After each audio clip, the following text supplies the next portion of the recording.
तमाम तारीफ़ें उस क्रिएटर के लिए जिसने इस यूनिवर्स को एक मकसद के तहत पैदा किया है। रिस्पेक्टेड जनाब जावेद अख्तर साहब, मिस्टर सौरभ द्विवेदी और respected audience, thank you all for being here today. आज की डिबेट में चूंकि हम बात करने वाले हैं डज गॉड एग्जिस्ट के टॉपिक पर, तो ये एक ऐसा टॉपिक है जिसके मुताल्लिक कोई भी डिसीजन लेने के लिए अलग अलग स्टैंडर्ड्स हो सकते हैं। लिहाजा डिबेट के शुरू में ये ज़रूरी है कि हम ये जान लें कि आज के इस टॉपिक में कौन सा स्टैंडर्ड सही होगा और कौन सा गलत होगा। सबसे पहला स्टैंडर्ड जिसे मैं समझता हूं कि हमारे रिस्पेक्टेड जनाब जावेद अख्तर साहब बड़ी तेजी के साथ उसकी तरफ लपकेंगे, वो है साइंस। जबकि साइंस दर हकीकत खुदा के एग्जिस्टेंस को डायरेक्टली साबित करने या उसके एग्जिस्टेंस को डिनाई करने के लिए स्टैंडर्ड नहीं बन सकती। और उसकी वजह क्या है, ये मैं नहीं कह रहा, ये वो लोग कह रहे हैं जो साइंस के एक्सपर्ट्स हैं। नेशनल एकेडमी ऑफ साइंस कहती है science doesn't have the processes to prove और disprove the existence of God. Why? क्योंकि साइंस का ताल्लुक एम्पेरिकल एविडेंस से है और एम्पेरिकल एविडेंसेस का ताल्लुक हमारे नेचुरल और फिजिकल वर्ल्ड से है, जबकि गॉड नॉन फिजिकल और सुपर नेचुरल रियलिटी है। लिहाजा नॉन फिजिकल रियलिटी को आप उस टूल के साथ नहीं चेक कर सकते जिसका काम फिजिकल रियलिटी को तलाश करना है। लिहाजा आज इस डिबेट में गॉड की एग्जिस्टेंस को साबित करने या उसे डिनाई करने में साइंटिफिक एविडेंस को एक्सेप्ट नहीं किया जाएगा। दूसरा स्टैंडर्ड हो सकता है रेविलेशन, कि रेविलेशन के जरिए हम यह साबित करें कि गॉड एग्जिस्ट करता है या नहीं। लेकिन यह स्टैंडर्ड भी आज इररेलेवेंट है। क्यों? क्योंकि रेविलेशन मेरे नजदीक सोर्स ऑफ नॉलेज है, वैलिड सोर्स ऑफ नॉलेज है, लेकिन हमारे जावेद अख्तर साहब के नजदीक ये वैलिड सोर्स ऑफ नॉलेज नहीं है। लिहाजा आज की डिबेट में मैं एक भी एविडेंस किसी भी मजहबी स्क्रिप्चर से नहीं दूंगा ताकि जावेद अख्तर साहब के लिए वो अनएक्सेप्टेबल ना हो।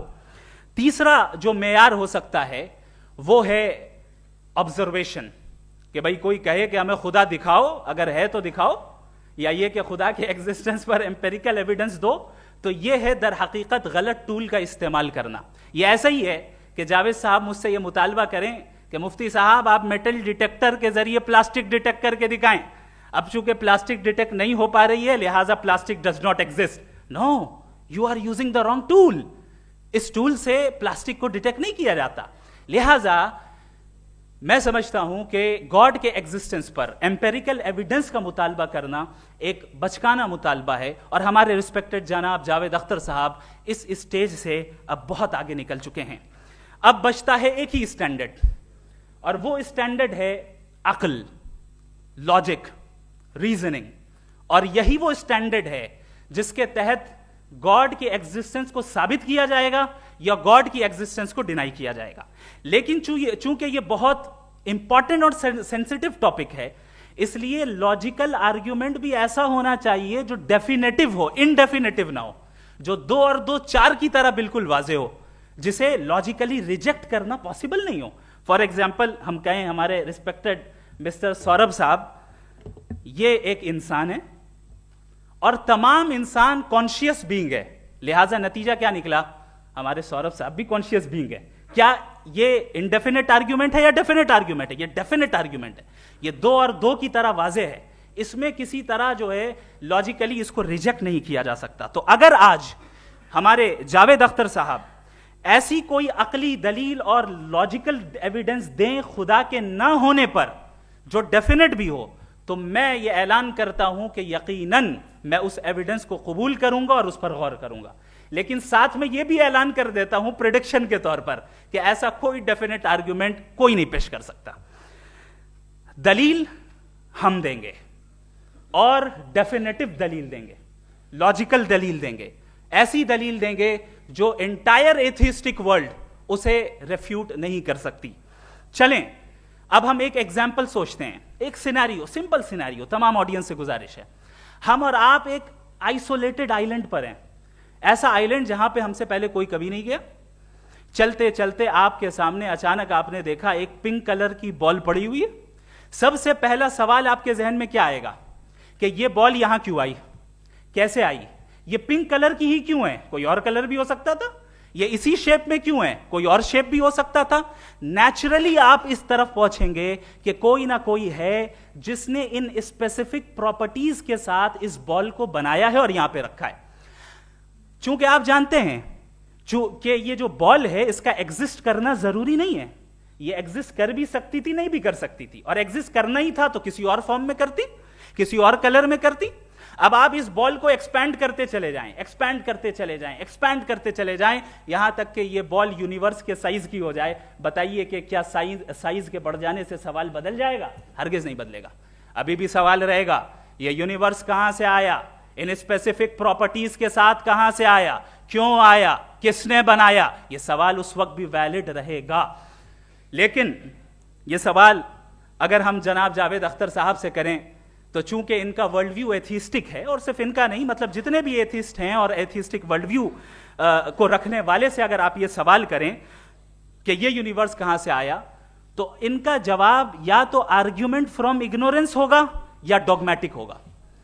या तो ये कहेंगे कि मुझे नहीं पता कि ये कहां से आया, लिहाजा गॉड डज नॉट एग्जिस्ट, ये आर्ग्यूमेंट फ्रॉम इग्नोरेंस है, या ये कहेंगे कि ये यूनिवर्स खुद ब खुद बन गया। इसका मतलब ये है कि उस बॉल को भी खुद ब खुद बन जाना चाहिए, लेकिन बॉल के ताल्लुक से ये एक्सप्लेनेशन एक्सेप्ट नहीं की जाएगी कि ये खुद ब खुद बन गई, लेकिन यूनिवर्स के ताल्लुक से कर दिया जाएगा। इसे हम दूसरे अल्फाज में डॉगमा भी कह सकते हैं। दूसरी चीज, हमारे जावेद अख्तर साहब जरूर गॉड ऑफ गैप्स की मिसाल भी जरूर देंगे, और मिसाल देंगे कि पहले जमाने में बिजलियां कड़कती थी तो लोगों ने किसी एक खुदा की तरफ, और बारिश होती थी तो दूसरे खुदा की तरफ मंसूब कर दिया, उनके पास दलील नहीं थी। यह हमारा वर्ल्ड व्यू है ही नहीं, यह हमारा वर्ल्ड व्यू है ही नहीं, क्योंकि नेचुरल फेनोमेना के प्रोसेस की इंटरप्रिटेशन को जान लेने से यह कहां से साबित हो गया कि गॉड एग्जिस्ट नहीं करता है। इस पर मैं इंशाअल्लाह अभी आगे बात करूंगा। आप हजरात ये भी देखेंगे, और मैं ये एक्सपेक्ट करता हूं कि हमारे रिस्पेक्टेड जनाब जावेद अख्तर साहब जरूर इमोशनल आर्ग्यूमेंट्स भी देंगे, जो कि एक लॉजिकल फेलेसी है जब बात आती है ट्रुथ को डिसाइड करने में। क्यों? मिसाल के तौर पर वो कहेंगे कि अगर गॉड है तो ईविल क्यों एग्जिस्ट करता है, जबकि मैं कहता हूं ईविल का एग्जिस्ट करना गॉड के एग्जिस्ट करने की दलील है, उसके खिलाफ नहीं है। चूंकि अगर गॉड है तो हम सब उसके सामने अकाउंटेबल हैं, और अगर हम अकाउंटेबल हैं तो अकाउंटेबिलिटी के लिए ईविल का मौजूद होना जरूरी है, उसके बगैर हम अकाउंटेबल नहीं हो सकते। और अगर हम अकाउंटेबल नहीं हैं तो हम जनाब जावेद अख्तर साहब से पूछेंगे कि आप बताएं कि फिर सफरिंग इस दुनिया में क्यों है? अगर खुदा नहीं है तो सफरिंग क्यों है? और उन लोगों के जज्बे का क्या जिनके अंदर सफरिंग के बाद इंतकाम लेने का जज्बा पाया जाता है और वो इस दुनिया से ऐसे ही चले गए, क्या उनकी सारी तकलीफें बेकार चली जाएंगी? अब आ जाएं उसी एग्जाम्पल की तरफ कि बॉल, मुझसे अगर कोई पूछे इस बॉल को किसने बनाया और या इस एक्सपेंडेड बॉल को किसने बनाया, मैं कहूंगा कि चूंकि ये यूनिवर्स और इस यूनिवर्स की तमाम चीजें कॉन्टिंजेंट हैं। कॉन्टिंजेंट होने का मतलब ये होता है कि जो अपने एग्जिस्टेंस पे किसी के ऊपर डिपेंड करती हो, तो जाहिर है ये यूनिवर्स कॉन्टिंजेंट है। और अगर कोई चीज कॉन्टिंजेंट नहीं है तो मैं रिक्वेस्ट करूंगा कि मुझे दिखा दें कि कौन सी चीज यूनिवर्स में कॉन्टिंजेंट नहीं है, हम भी जरा गौर कर लें और हम भी देख लें। और जब कॉन्टिंजेंट चीजें मौजूद हैं तो फिलोसोफर्स की इस्तिलाह के मुताबिक, हम उस टर्मिनोलॉजी के मुताबिक हम उस जगह तक पहुंचते हैं और उस हस्ती तक पहुंचते हैं जिसे नेसेसरी बीइंग कहा जाता है, कि ये वो नेसेसरी बीइंग है जिसका मौजूद ना होना नामुमकिन हो। क्योंकि अगर ये मौजूद ना हो तो सारी चीजें एग्जिस्टेंस में आएंगी ही नहीं, और ये सारी कॉन्टिंजेंट चीजें उसी के ऊपर डिपेंड करती हैं। अब अगर आप ये सवाल करते हैं कि फिर उस हस्ती को किसने बनाया, फिर उसका कॉज क्या है, फिर उसका कॉज क्या है, फिर उसका कॉज क्या है, और एंडलेसली चले जाएं, इसे हम कहते हैं इन्फिनिट रिग्रेस ऑफ कॉजेज, जो कि लॉजिकल फेलेसी है। कॉन्सेप्चुअली इन्फिनिटी पॉसिबल है। मिसाल के तौर पे न्यूमेरिकल्स 1 2 3 गिनते चले जाएं, इन्फिनिट नंबर्स हैं। मैं कॉन्सेप्चुअली बात नहीं कर रहा, प्रैक्टिकली रियलिटी में साबित करके दिखाएं कि infinite regress of causes possible हैं या नहीं। अगर पॉसिबल हैं तो हम मान लेंगे, मिसाल दे दें, और पॉसिबल नहीं है तो एक ही ऑप्शन बचता है जिसे हम कहते हैं नेसेसरी बीइंग। ऐसी नेसेसरी बीइंग जो इंडिपेंडेंट है, क्योंकि अगर वो डिपेंडेंट हुई तो वो नेसेसरी नहीं रहेगी। ऐसी इंडिपेंडेंट बीइंग जो इटर्नल है, अगर वो इटर्नल नहीं होगी, उसकी बिगिनिंग होगी तो वो खुद कॉन्टिंजेंट है। ऐसी बीइंग जो पावरफुल है, क्योंकि कॉन्टिंजेंट को एक्चुअलाइज करने के लिए पावर चाहिए। ऐसी बीइंग जो इंटेलिजेंट है और नॉलेजेबल है, क्योंकि ये यूनिवर्स स्पेसिफिक फॉर्म और स्पेसिफिक लॉज ऑफ नेचर के तहत प्रिसाइजली चल रहा है। Thank you. थैंक यू मुफ्ती साहब। मैं इन दलीलों के बाद जावेद अख्तर साहब से गुजारिश करूंगा, आप बैठ के बोलना चाहेंगे या बाहर? जी।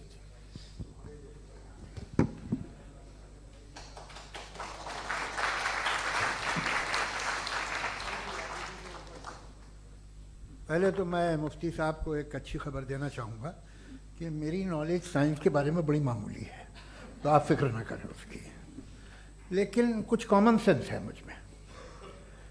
देखिए, ये खुदा का तस्वुर कोई नया तस्वुर नहीं है, ये सदियों से रहा है। ये कुछ रिलीजन 3000 साल पुराने होंगे, 4000 साल पुराने होंगे, लेकिन इंसान कोई 10,000 12,000 साल से एग्जिस्ट करता है होमोसेपियन की शक्ल में, और हमेशा कुछ ना कुछ मज़हब रहे। ये मज़हब जाहिलों के नहीं थे, ये मज़हब एक ऐसी ग्रीक सोसाइटी के थे जहाँ बड़े बड़े फिलोसफर्स पैदा हुए। ये मज़हब इजिप्शियंस के थे जिन्होंने पिरामिड्स बनाए थे। ये रोमन्स के थे कि जिनका आर्किटेक्चर और सेनेट यानी पहली बुनियाद डेमोक्रेसी की लिमिटेड थी, मगर डेमोक्रेसी थी, ये उन लोगों ने किए थे। तो इनका जो जुपिटर था, रा था, ज़्यूस था, उन्हें उस पर इतना ही एतमाद था जितना आज किसी मजहबी आदमी को अपने खुदा पे होगा।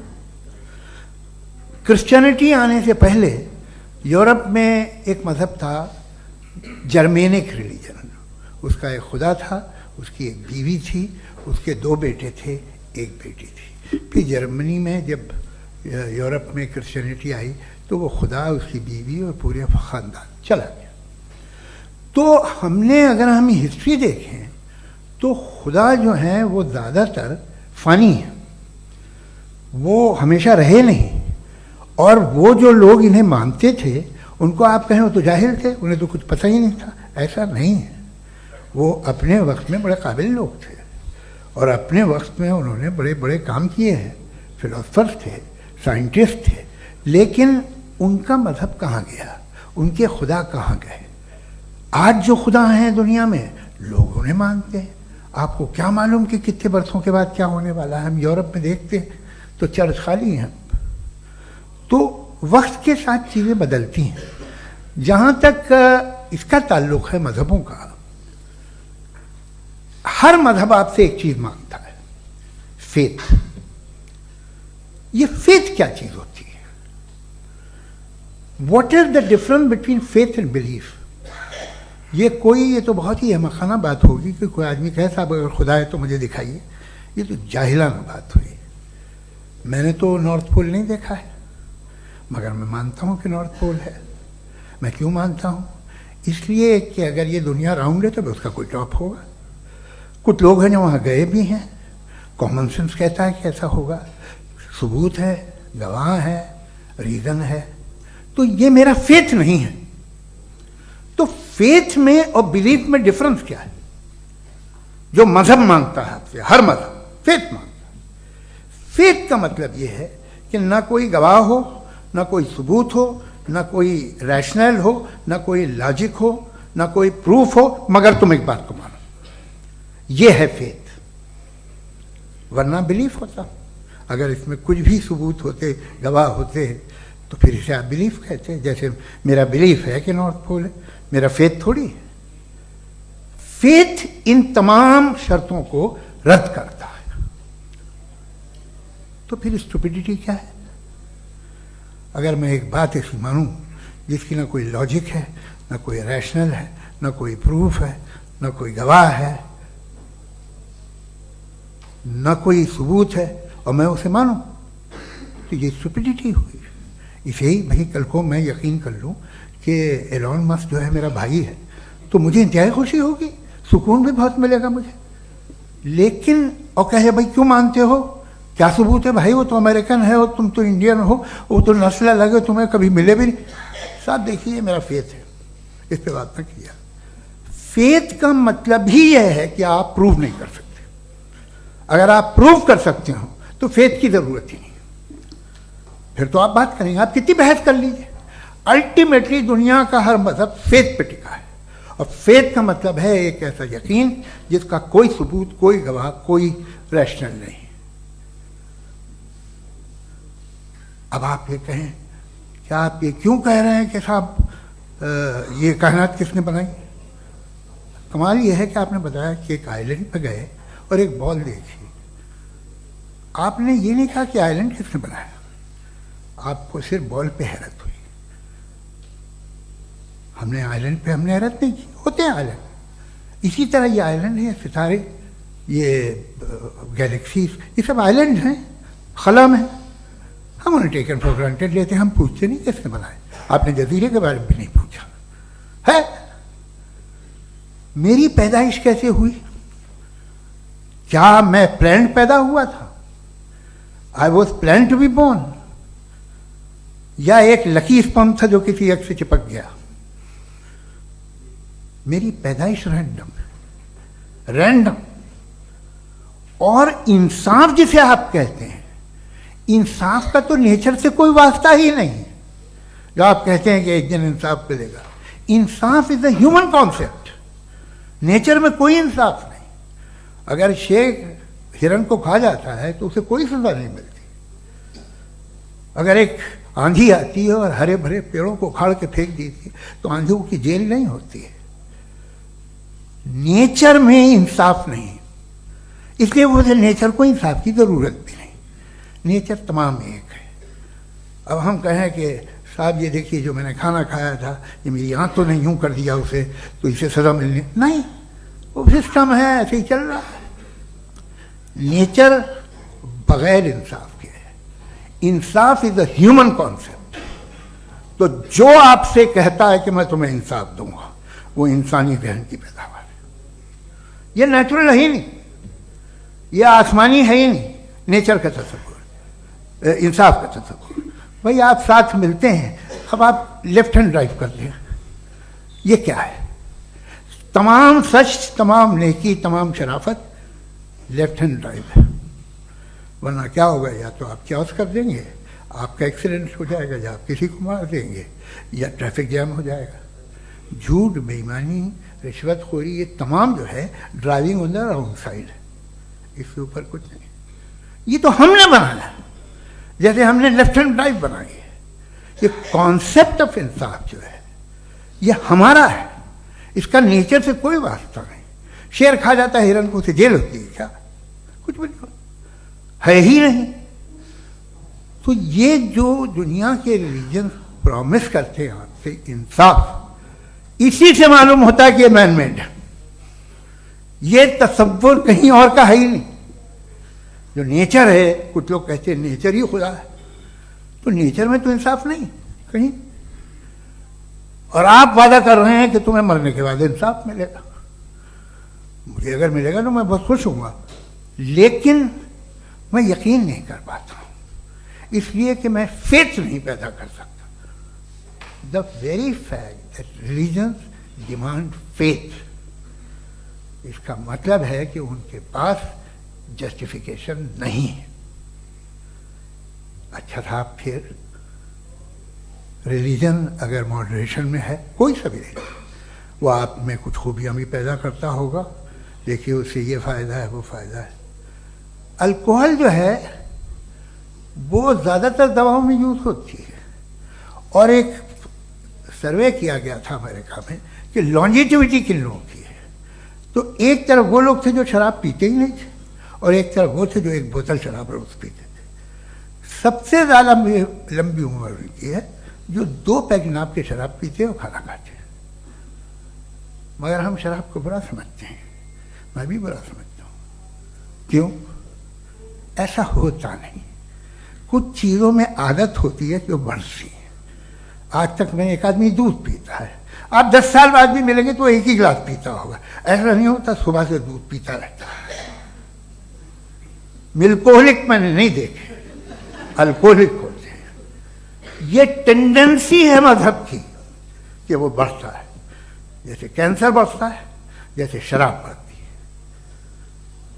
कुछ लोग होंगे जो उसे सही तरह से यूज़ करते हैं। मुझे यकीन है कि हमारे मुफ्ती साहब भी उनमें से एक हैं, इनसे बहुत खुशी हुई मुझे इनसे मिलकर। लेकिन कितने लोग हैं कि आज आप देखते हैं दुनिया में जो तबाहियाँ हैं, इनमें कितना हाथ है उन लोगों का जो बिलीवर कहते था मजहब ये नहीं कहता, ना कहता होगा, मगर जब ये मजहब पीते हैं तो ऐसे बिहेव करते हैं। थोड़ा सा अगर हो तो शायद बहुत अच्छी बात, लेकिन शराब थोड़ी सी नहीं रहती, उसमें टेंडेंसी है पहले। थोड़ा सा अगर 2-3 कैंसर के सेल हो ना बॉडी में तो आदमी सिम रहेगा, लेकिन वो 2-3 सेल नहीं रहते, वो मल्टीप्लाई होते हैं। जावेद साहब टाइम पूरा हो गया। टाइम हो गया तो बस बात खत्म हो गई। अच्छा, मुझे कुछ और कहने को था भी नहीं। जी, मैं पहले जवाबी दौर के लिए इनवाइट कर रहा हूं मुफ्ती साहब को। Your rebuttal round 1, you have 7 minutes.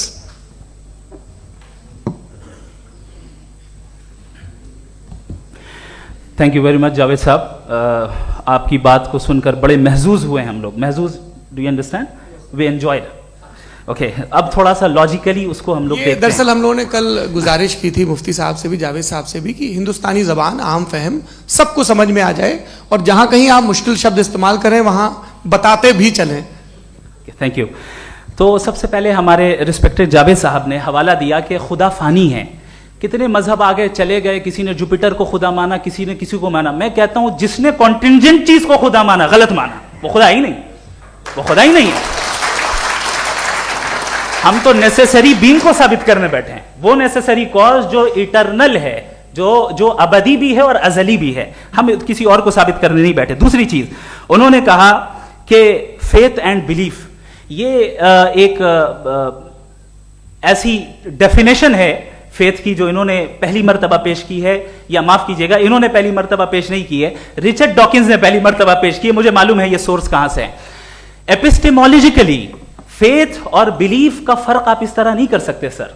Faith सही भी होता है, गलत भी होता है, बिलीफ सही भी होता है, गलत भी होता है। जो लॉजिक, रीजन और एविडेंस से बैक्ड होगा वो फेथ सही होगा। और आप जिस फेथ की बात कर रहे हैं कि इलॉजिकल है और उसके पीछे नहीं है, तो we are on the same page. हम नहीं मानते उस फेथ को, जो फेथ ऐसा हो जिसके पीछे कोई लॉजिक ना हो, एविडेंस ना हो, हम नहीं मानते। हम तो उस फेथ के कायल हैं जिसके पीछे लॉजिक हो और एविडेंस हो। तो बिलीफ सही भी होता है, गलत भी होता है, फेथ भी सही होता है और गलत भी होता है। तो आज फेथ और बिलीफ के डिफरेंस पे बात नहीं हो रही है। आज आप चाहे फेथ एक्सेप्ट कर लें या बिलीफ एक्सेप्ट कर लें, आज ये बात होगी कि ट्रूथ क्या है, चाहे ट्रू बिलीफ सही है या ट्रू फेथ सही है, और फॉल्स फेथ क्या है और फॉल्स बिलीफ क्या है, बात इस पे हो रही। दूसरी चीज इन्होंने पूछा स्टुपिडिटी फिर क्या है। अगर फेथ रिलीजन स्टुपिडिटी नहीं है तो और क्या है? चूंकि फेथ का मुतालबा करते हैं तो स्टुपिडिटी क्या है? मैं कहता हूं स्टुपिडिटी एथिज्म है। उसकी वजह यह है कि आप एक सड़क पे जा रहे हो और आप किसी गार्डन में जाएं और देखें वहां लिखा है फूलों के साथ I love Javed Akhtar, and I really do, I love you sir. So जब आप वहां पर पहुंचे तो वहां पहुंचकर अब ये बताएं, क्या आप ये कहेंगे वाह व्हाट अ नेचुरल सिलेक्शन? ये क्या नेचुरल सिलेक्शन है? नहीं, ये प्रिसाइजली डिजाइंड है, इसके पीछे डिजाइनर है। लिहाजा अगर कोई एक ऐसी कॉमन सेंस की बात को कबूल नहीं कर रहा है कि यूनिवर्स जो इतने प्रिसाइजली काम कर रहा है, हम कह दें कि खुद ब खुद बन गई, मैं समझता हूं इससे बड़ी स्टुपिडिटी और कुछ नहीं है। ये इरैशनल चीज है। फिर हमारे सर ने कहा कि आपने बॉल पे फोकस किया, आइलैंड पे फोकस नहीं किया। अरे आइलैंड को किसने बनाया यही समझाने के लिए तो बॉल की मिसाल दे रहा हूं। और बॉल भी कॉन्टिंजेंट है, आइलैंड भी कॉन्टिंजेंट है, दोनों नेसेसरी बीइंग का मुतालबा करते हैं। आगे इन्होंने कहा कि नेचर में कोई इंसाफ नहीं है। हम डिसाइड करते हैं कि मोरालिटी क्या होती है, इंसाफ क्या होता है। हम डिसाइड करते हैं, जैसे ड्राइविंग सीट में ट्रैफिक वाला, ये तो किसी खुदा ने नहीं कहा, ये है, इसे कहते हैं फॉल्स इक्विवेलेंस। ये एक लॉजिकल फेलेसी है। आपने जो है मिसाल दी ड्राइविंग की और ट्रैफिक की, ये सब्जेक्टिव मोरालिटी है। आप सब्जेक्टिव मोरालिटी को मिसाल बनाकर ऑब्जेक्टिव मोरालिटी के ऊपर नहीं थोप सकते। इंसाफ की ऑब्जेक्टिव मोरालिटी। अगर आप ये कहते हैं कि नेचर में इंसाफ नहीं है, तो इंसाफ का न होना ये नेचुरल हुआ, तो फिर नेचर को नेचर रहने दे। क्यों हम इतना स्ट्राइव कर रहे हैं दुनिया में इंसाफ लाने के लिए? ये तो इलॉजिकल बात है, इरैशनल बात है।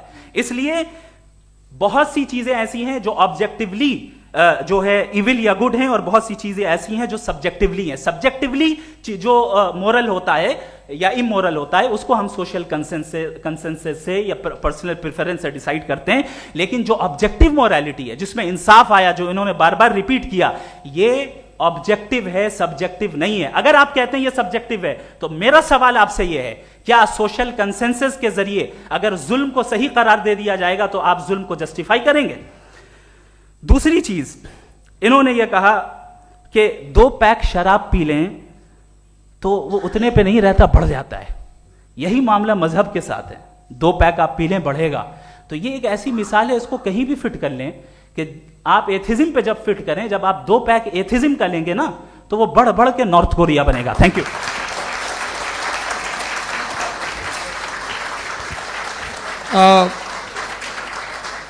फर्स्ट राउंड की रिबटल के लिए मैं जावेद साहब को इनवाइट कर रहा हूं। आपके पास 7 मिनट का वक्त है, रीसेट कर दीजिएगा प्लीज। मुझे इस बात की खुशी है कि मुफ्ती साहब ने भी मान लिया कि नेचर में कोई इंसाफ नहीं है। तो कोई भी चीज़ जो इंसान ने नहीं बनाई है उसमें इंसाफ नहीं होता है। एक बात मैं आपसे अर्ज़ करूँ, ज़रा पता लगा लीजिएगा, ये जो आप बाग में जाते हैं बेहद खूबसूरत फूल देखते हैं ना, इनमें से कोई नेचुरल नहीं है। ये सारे फूल क्रॉस करके बनाए गए हैं। जो जंगल में फूल होते हैं नहायत मामूली होते हैं, ये फूल इंसानों ने बनाए हैं। जो आप बाग में देख के वाह वाह कहते हैं, ये इंसानों के बनाए हुए हैं। डिफरेंट फूलों को क्रॉस करके, डेवलप करके, फिर क्रॉस करके इस तरह से बनाए गए। नेचुरल फ्लावर नहीं। किसी जंगल वीरान में जाके आप गुलाब के फूल नहीं देखेंगे। ये सब बनाए हुए इंसान ने, बहुत से काम इंसान ने किए हैं।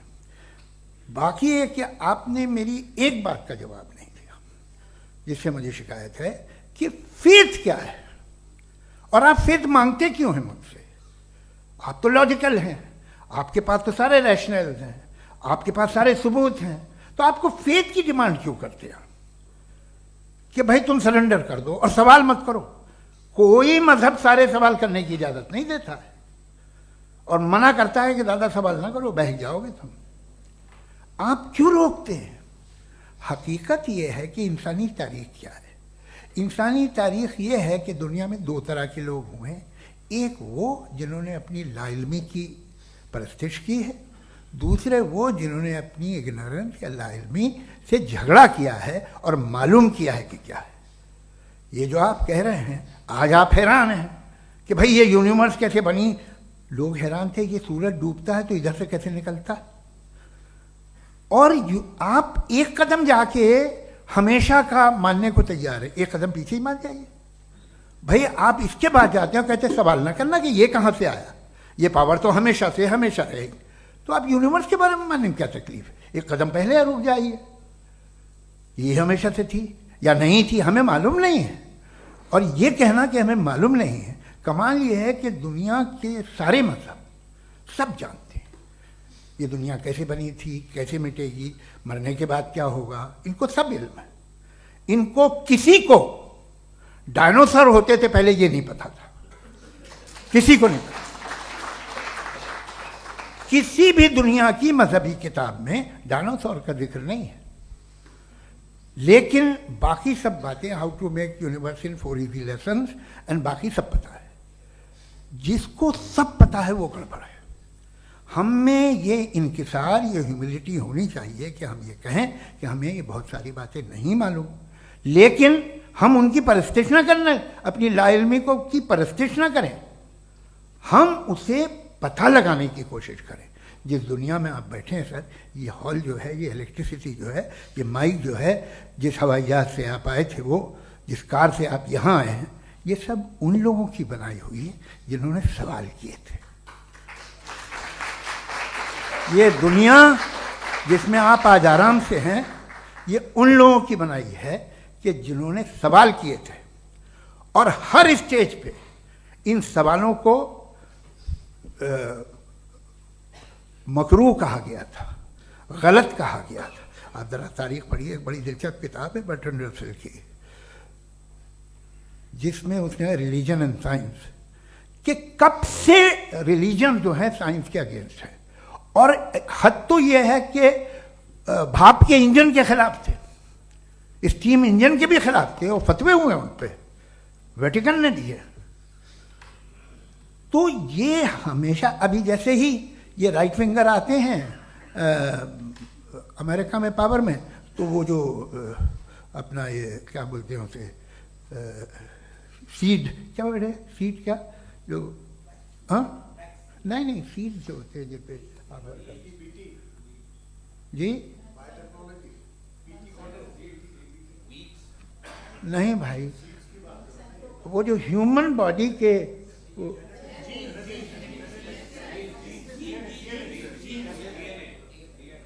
उस पर रिसर्च बंद हो जाती है, रिपब्लिकन नहीं करने देते। अरे भाई इतना डर क्या है तुम्हें? एक ज़माने में बहुत नाराज थे ये सारे मजहबी लोग कि ये इंसान तो इंसान बनाने की कोशिश कर रहा है। आपको क्या तकलीफ भाई, बना ले तो बना लेने दो, ये खौफ क्या है?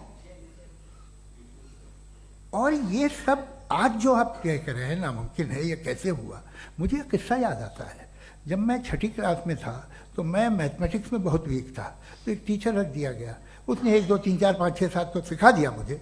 वो दिन मैं भूल नहीं सकता हूँ मुफ्ती साहब, जिस दिन उसने ये बताया कि 1/2 क्या होता है और 3/4 क्या होता है, मुझे ऐसा लगा कि मेरा सर बीच से फट जाएगा।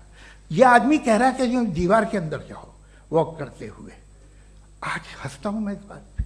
तो आज जो बातें आपके जहन से बिल्कुल परे हैं और आप हैरान होते हो उन्हें देख के, एक वक्त आएगा कि मामूली लगेंगे। और हुआ है, आपकी इंसानी तारीख ही है। इतनी जल्दी सारे फैसले आप मत कर लीजिए, थोड़ा ये ह्यूमिलिटी रखिए कि भाई ये हमें नहीं मालूम। ये कहने में क्या आ रहा है? ये यूनिवर्स कहाँ तक फैली, ये कब से है और कब तक रहेगी, हमें नहीं मालूम। आपने फैसला कर लिया कब बनी। ये आपके हिसाब से कोई 14 बिलियन ईयर बनी जो समझा जाता है। उससे पहले हजारों करोड़ों अरबों साल तक खुदा बैठा क्या कर रहा था? खामोश बैठा था, ऐसी जमाइयाँ ले रहा था। फिर उसे आइडिया आया, यार एक काम करते, वक्त अच्छा गुजर जाएगा, यूनिवर्स पर आपसे सोचिए। वो तो हमेशा से है ना, मगर यूनिवर्स हमेशा से नहीं है, ये तो बनाई गई है। और उससे पहले क्या था, इनका क्या काम था? कैसी बात है, ये बड़ा आसान है। जो बात हमें आज धीरे धीरे पता चली है, बरसों 2000 और 2500 साल पहले आपको किसी ने बता दिया कि क्या था, आप मान गए, और तब से वही मान रहे हैं जो 2500 साल पहले कहा गया था। सब कुछ बदल गया है, सॉल्व हो रही हैं चीज़ें। अभी साइंस बिल्कुल दावा नहीं करती, या कोई फिलोसफर ये दावा नहीं करता कि हमें सब मालूम, बल्कि वो कहता है कि हमें जितना मालूम होता है उससे ये मालूम होता है कि हमें कितना कम मालूम। तो हम अपनी जहालत से लड़ें, उसकी परस्तिश न करें। जी, टाइम है। Thank you so much. मैं तर्कों की श्रृंखला में राउंड 2 के लिए मुफ्ती साहब को आमंत्रित कर रहा हूँ। आपके पास एक बार फिर से 7 मिनट का वक्त है। शुक्रिया। जनाब जावेद अख्तर साहब कई मर्तबा दोहरा रहे हैं कि फेथ का मतलब बताइए, फेथ का मतलब बताइए। मैंने बता दिया, फेथ सही भी होता है, गलत भी होता है। और आज हम फेथ पे बात नहीं कर रहे, हम ट्रुथ और डज गॉड एग्जिस्ट पे बात कर रहे हैं। क्या डज गॉड एग्जिस्ट, ये ट्रुथ यानी गॉड है या नहीं है, इसमें से दोनों ट्रुथ क्या है। अब आप उसे फेथ कह लें, बिलीफ कह लें, नॉट माई बिजनेस। उसके बाद आपने कहा कि भाई सवाल करने से मजहब रोकता है। मैं कहता हूं जो रोकता है वो रोकता होगा, मैं नहीं रोकता, बल्कि सवाल करें, सवाल करना चाहिए। सवाल कर करके तो हम आगे बढ़ते हैं, तरक्की करते हैं, और इसीलिए मैं आज यहां पे आया हूं। लेकिन सवाल सिर्फ खुदा से नहीं होगा, आपसे भी होगा। सवाल एथिज्म से भी होगा, सवाल सिर्फ मजहब से नहीं होगा, सबसे होगा। और आज मैं सवाल करूंगा और उम्मीद है कि आप जवाब देंगे। अभी तक आपने वैसे कॉन्टिंजेंसी आर्ग्यूमेंट का कोई जवाब नहीं दिया। चलें, आपने कहा यूनिवर्स के बारे में इटर्नल क्यों नहीं बोल देते। ये चूंकि लॉजिकली पॉसिबल ही नहीं है कि यूनिवर्स इटर्नल हो। यूनिवर्स एक कॉन्टिंजेंट चीज है जो टाइम एंड स्पेस के पाबंद है, टाइम एंड स्पेस से बाउंड है। जो टाइम एंड स्पेस से बाउंड होगा वो कॉन्टिंजेंट होगा, जो कॉन्टिंजेंट होगा वो उसकी बिगिनिंग हुई होगी, जिसकी बिगिनिंग हुई होगी वो इटर्नल नहीं हो सकता। ये तो कॉमन सी बात है। आपने कहा कि किसी मजहबी किताब में डायनासोर का जिक्र नहीं है। अफसोस कि आज तक किसी मैथमेटिक्स के किताब में मुझे डायनासोर का जिक्र नहीं मिला। तो इसका मतलब मैथमेटिक्स की किताब बेकार है? नहीं, उसका वो टॉपिक नहीं है। रेवलेशन का और मजहबी किताबों का टॉपिक ये नहीं है कि आपको आके बताए साइकिल कैसे बनाते हैं, या आकर ये बताएं कि जो है डायनासोर कब था। वो तो मोरालिटी सिखाने आया है, गॉड के बारे में बताने आया, नॉन फिजिकल रियलिटी की हकीकत को सिखाने के लिए आया। रिलीजियन साइंस को रोकता है? नहीं रोकता। अगर रोकता है तो गलत करता है। रिलीजियन साइंटिज्म को रोकता है, जिसमें हमारे जावेद साहब मुब्तला है। साइंस और साइंटिज्म में फर्क है। साइंटिज्म यह है कि आप समझें कि साइंस और साइंटिफिक मेथोडोलॉजी ये नॉलेज को हासिल करने का वाहिद सोर्स ऑफ नॉलेज है। यह है साइंटिज्म। हम इसे रिजेक्ट करते हैं। हम साइंस को तो तरक्की करते हैं, भाई आप हमारी पूरी तारीख कर लें, पढ़ लें तो आपको पता चल जाएगा। बहरहाल ये अलग टॉपिक है। उसके बाद इन्होंने एक लफ्ज कहा, वेटिकन ने फतवा दिया। वेटिकन का फतवे से कोई ताल्लुक नहीं है, दोनों कॉन्ट्राडिक्टरी अल्फाज हैं। उसके बाद उन्होंने कहा कि भाई हमें नहीं मालूम। अगर नहीं मालूम तो क्लियरली कह देना कि नहीं मालूम है, इसमें क्या हर्ज है? तो वही तो मैं कह रहा हूं ना कि आप कह दें कि नहीं मालूम, लेकिन क्लेम क्यों कर रहे हैं कि गॉड एग्जिस्ट नहीं कर रहा है? आप कह दें नहीं मालूम है, हो सकता है हो सकता ना हो, लेकिन आप क्लेम कर रहे हैं। The moment you say God does not exist, this is a claim, and now the burden of proof is upon you too, जैसे हमारे ऊपर है। और क्यों है मैं बताता हूं, क्यों है ये भी मैं बताता हूं। फिलोसॉफिकली जो क्लेम होता है ना, सिर्फ ये नहीं होता कि इंसान कहे पॉजिटिव क्लेम करे और नेगेटिव क्लेम करे तो बर्डन ऑफ प्रूफ नहीं है। आप मिसाल के तौर पे मैं कहूं कि फुला उस कमरे में कोई नहीं है, मैंने एक नॉलेज का क्लेम किया है। उस कमरे में कोई नहीं है, मैंने एक नॉलेज का क्लेम किया। या तो मैं कहूं मुझे नहीं पता, हो भी सकता है नहीं भी हो सकता है, this is not a claim. लेकिन जब मैं कह रहा हूं कि वहां कोई नहीं है, या मैं कह रहा हूं वहां कोई है, दोनों क्लेम है और दोनों के ऊपर बर्डन ऑफ प्रूफ है। हमारे ऊपर भी बर्डन ऑफ प्रूफ है, मैंने कंटिजेंसी आर्ग्यूमेंट दिया, इसे तोड़कर दिखाइए। आखिरी चीज, इन्होंने कहा कि खुदा दुनिया बनाने से पहले 150 साल पहले या करोड़ों साल पहले क्या कर रहा था। अरे हजरत, चलें बहरहाल मैं जवाब दे देता हूं। आप हमारे रिस्पेक्टेड पर्सनालिटी हैं, अगर आप नहीं होते तो मैं ऐसे एंटरटेन ही नहीं करता। टाइम, ये 100 साल पहले या 100 साल बाद, पहले बाद में अभी, ये वो अल्फाज हैं जिनका ताल्लुक टाइम से है। टाइम शुरू ही हुआ है यूनिवर्स की बिगिनिंग के बाद, तो उसके पहले खुदा क्या कर रहा था? सवाल इलॉजिकल है, ये फेलेसी है। यानी आप ये कह रहे हैं कि यूनिवर्स के बनने से पहले खुदा क्या कर रहा था? टाइम के बनने से पहले, पहले का ताल्लुक टाइम से, टाइम उस वक्त था ही नहीं, तो ये सवाल ही इनवैलिड है खुदा के ताल्लुक से। दूसरी चीज, आर्ग्यूमेंट ऑफ कंटिजेंसी जो मैंने आपके सामने पेश की है, आपने बार बार ये प्रूफ किया और ये कह रहे हैं कि गॉड ऑफ गैप्स। देखिए पहले नहीं मालूम था, साइंस ने कर दिया। सिंपल्स की मिसाल से मैं समझा देता हूं। जिस गैप्स की आप बात कर रहे हैं ना, साइंस उन गैप्स को जिन चीज के जरिए भी प्रूव करेगा वो कॉन्टिजेंट ही होगा, अब चाहे वो फोर्स हो, मैटर हो या एनर्जी हो। लिहाजा सवाल हमारा उस वक्त भी वैलिड होगा जब तक कि आप नेसेसरी बीइंग पे ना आ जाएं, और इन्फिनिट रिगरेस पॉसिबल नहीं है of causes in practical world, तो जाहिर है कहीं रुकना पड़ेगा, जहां रुकेंगे वही खुदा है। दूसरी चीज, आपने ये कहा, क्या कह रहा था मैं, किस पॉइंट को? What? Oh no, after that, just now. हाँ, जहां रुकेंगे वही खुदा है। बहरहाल, तो टाइम का जिक्र हो गया, गॉड ऑफ गैप, सॉरी, या इसकी एक मिसाल आप ले लें। एक कार है, एक साहब ने देखा कि भाई कार जो है उसके व्हील्स कितने अच्छे लगे हुए हैं, सही जगह पे। स्टीयरिंग जो है कितने अच्छे जगह पे लगी हुई है, और सीट्स कितने वेल डिजाइंड है, कितनी प्रिसाइजली ये कार काम कर रही है।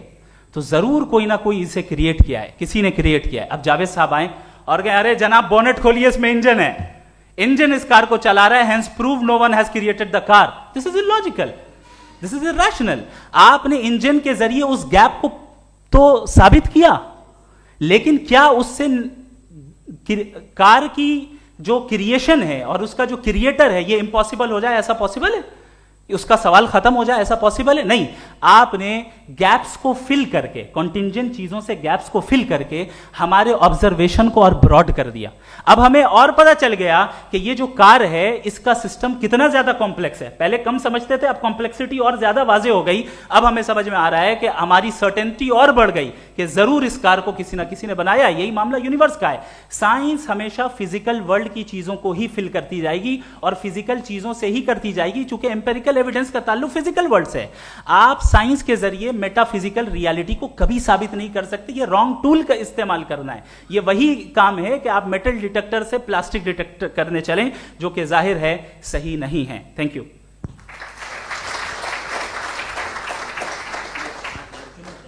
जी, ये आर्ग्यूमेंट का राउंड 2 है। हाँ। 7 मिनट है। पहले तो मैं आपसे अर्ज करूं कि आपने कहा कि जब कायनात ही नहीं थी तो वक्त भी नहीं था, कुछ भी नहीं था। कैसे नहीं था? खुदा था। एक एग्जिस्टेंस तो था ना खुदा का। तो जब खुदा था तो वक्त भी होगा। ऐसा नहीं कि कुछ भी नहीं था, खुदा था। अच्छा, बाकी एक आपने कहा साहब आप साबित कीजिए, आपके पास भी लॉजिक है या मेरे पास भी लॉजिक है। आप मेरा जिम्मेदारी नहीं है साबित करना कि खुदा है। बर्टन रसल ने बड़ी अच्छी बात कही। बर्टन रसल ने बड़ी अच्छी बात कही। मैं आपसे अगर ये दावा करूं कि एक चाय की केतली मरीख के चारों तरफ घूम रही है, मार्स के चारों तरफ, तो ये आपका काम नहीं है कि आप साबित करें कि कोई चाय की केतली नहीं है। ये मेरा काम है, मैंने दावा किया है। ये दावा तो मजहबी लोग करते हैं कि खुदा है। मैं क्यों साबित करूं कि नहीं है? जब तक आप मुझे कन्विंस नहीं कर देंगे मैं नहीं मानूंगा। आपकी जिम्मेदारी है, मेरी जिम्मेदारी नहीं है। दोयम ये कि ये जो आप कह रहे हैं, जो गैप्स हैं, ये गैप जब जब किसी मजहब को चैलेंज करते हैं, जब ऐसा कोई बात आती है तो हंगामा हो जाता है कि जब वो चैलेंज करें किसी फेथ को। ये तमाम साइंस जो है इसे मुख्तलिफ जगहों पे मुख्तलिफ वक्तों में मजहब ने रोकने की कोशिश की है। ये किताब है religion and science, Burton Russell की, पढ़िएगा, अच्छी लगेगी आपको। तारीख ही है साइंस, मजहब की साइंस से उसका यही रिश्ता है। अच्छा, अब ये हम सोचें कि बहरहाल ये वजूद जो है मजहब और ये बिलीव इन गॉड इंसान को बेहतर बना देता है।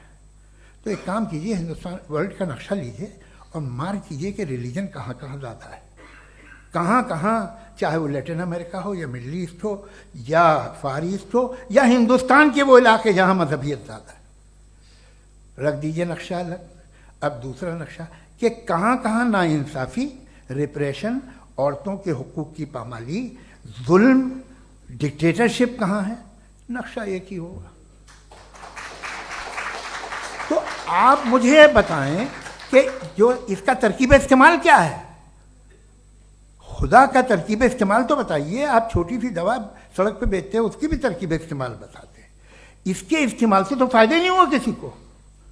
जो सारे के सारे खराब मुल्क हैं, खराब समाज है, वो सारे जुल्म खुदा के नाम पे करते हैं। वो गलत करते हैं, सही करते हैं, मुझे क्या लेना देना उससे। इस्तेमाल से मालूम होता ना। एक विस्की की बोतल कभी शायद देखी हो आपने, लाल रंग की होती है, उस पर रोशनी और छपड़ा इंतहाई खूबसूरत लगती है, क्या बिगाड़ रही है किसी का। उसका इस्तेमाल गलत है, इसलिए आप उसे नापसंद करते हैं। इसका इस्तेमाल गलत है, इस तसव्वुर का इस्तेमाल ही गलत है और हमेशा से गलत हुआ है। आप देख लीजिए, इंसानी तारीख देख लीजिए, आज देख लीजिए, हिंदुस्तान देखिए, दुनिया देख लीजिए, क्या हो रहा है।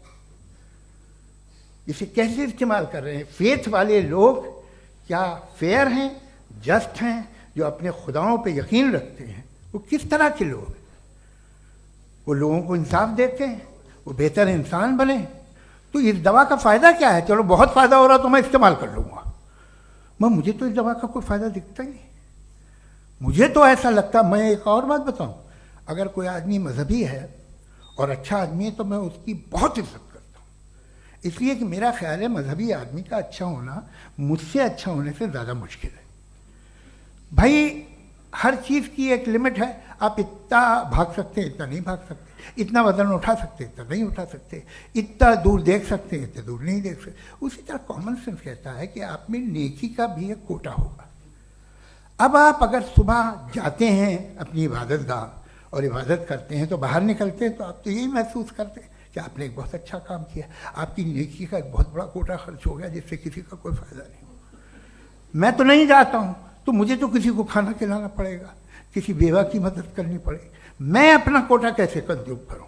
आप अपना कोटा सारे मजहबी लोग इंतहाई यूजलेस कामों में यूज करते हैं, उसके बाद भी अगर आप में बच्ची है थोड़ी सी शराफत, तो भाई वाह क्या बात है।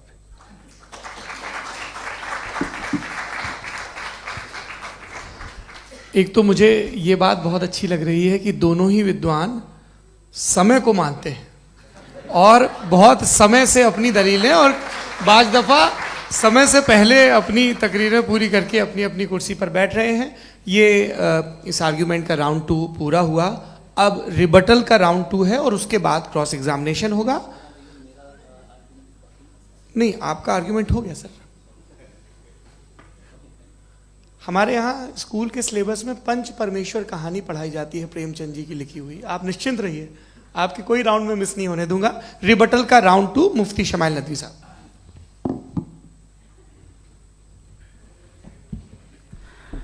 असल में जो हकीकी प्रॉब्लम है, असल प्रॉब्लम है, वो ये है कि जावेद साहब के पास कॉन्सेप्ट ऑफ गॉड क्लियर नहीं है। इन्होंने कहा कि कायनात से पहले खुदा तो था, तब भी तो टाइम होगा। ये टाइम कायनात का हिस्सा है। हम खुदा, उस खुदा को मानते हैं, नेसेसरी बीइंग का टाइमलेस होना जरूरी है, चूंकि वो टाइम का क्रिएटर है। जब उसने टाइम को क्रिएट किया तो वो खुद टाइम पे कैसे होगा? उसने जब स्पेस को क्रिएट किया तो खुद स्पेस में कैसे होगा? अगर वो टाइम एंड स्पेस को पहले से ही उसका पाबंद है तो फिर किस चीज को उसने क्रिएट किया? लिहाजा ये सवाल गलत है कि खुदा था तो टाइम होगा। बिल्कुल नहीं, टाइम के पाबंद हम हैं, खुदा नहीं है। हम फिजिकल वर्ल्ड से ताल्लुक रखते हैं, वो मेटाफिजिकल रियलिटी है। दूसरी चीज इन्होंने मिसाल दी कि चाय की केतली हवा में घूम रही होगी, और पता नहीं शायद वो बर्टन रसल का उन्होंने हवाला दिया। बहरहाल यही प्रॉब्लम है। प्रॉब्लम यही है कि हम चीजों के दरमियान डिफरेंशिएट नहीं कर पाते। ये जो आपने मिसाल दी ये इमेजिनेशन है, और मैं जो साबित कर रहा हूं वो लॉजिकल नेसेसिटी है। आप इमेजिन करने आए तो कुछ भी करें, जुपिटर में पिंक एलिफेंट होगा, यूनिकॉर्न होगा, करें, उससे कायनात पे क्या फर्क पड़ता है? उससे आप लॉजिकल नेसेसिटी साबित नहीं कर सकते। मैं तो उस प्राइम कॉज की बात कर रहा हूं, उस नेसेसरी बीइंग की बात कर रहा हूं जिसके बगैर इस कायनात का एग्जिस्टेंस मुमकिन नहीं है। दूसरी चीज, मजहब को साइंस चैलेंज करती है वगैरह वगैरह, ये हमारा टॉपिक ही नहीं है। मैं इस पे बात करूंगा तो फिर मेरा वक्त चला जाएगा। मजहब के ऊपर चूंकि हमारी डिस्कशन नहीं है, साइंस को मजहब और बिलखुसूस मैं और हमारा वर्ल्ड व्यू कम अज कम साइंस को पीछे नहीं करता है, साइंटिज्म की मजम्मत करता है। इसकी वजाहत मैंने पहले कर दी। दूसरी चीज इन्होंने कहा वर्ल्ड का नक्शा लीजिए, वर्ल्ड मैप लीजिए, 2 अलग अलग जगह की। हजरत, मैंने ये होमवर्क किया था और मैंने मिडिल ईस्ट का एक नक्शा लिया और यूरोप का एक नक्शा लिया। ये मजहबी इलाका और ये लिबरल और एथीस्ट इलाका। मुझे पता चला कि सबसे ज्यादा रेप केसेस जो हैं वहां पर है।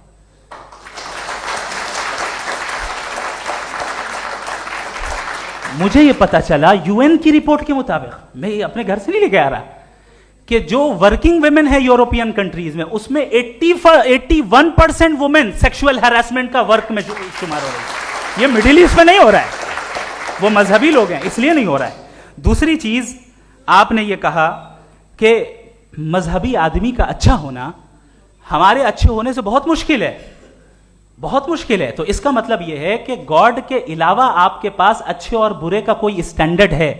मैं चाहूंगा कि कन्वर्सेशनल स्टाइल वाली डिस्कशन और सेगमेंट पे इसी पे बात कर लेते हैं। Thank you very much.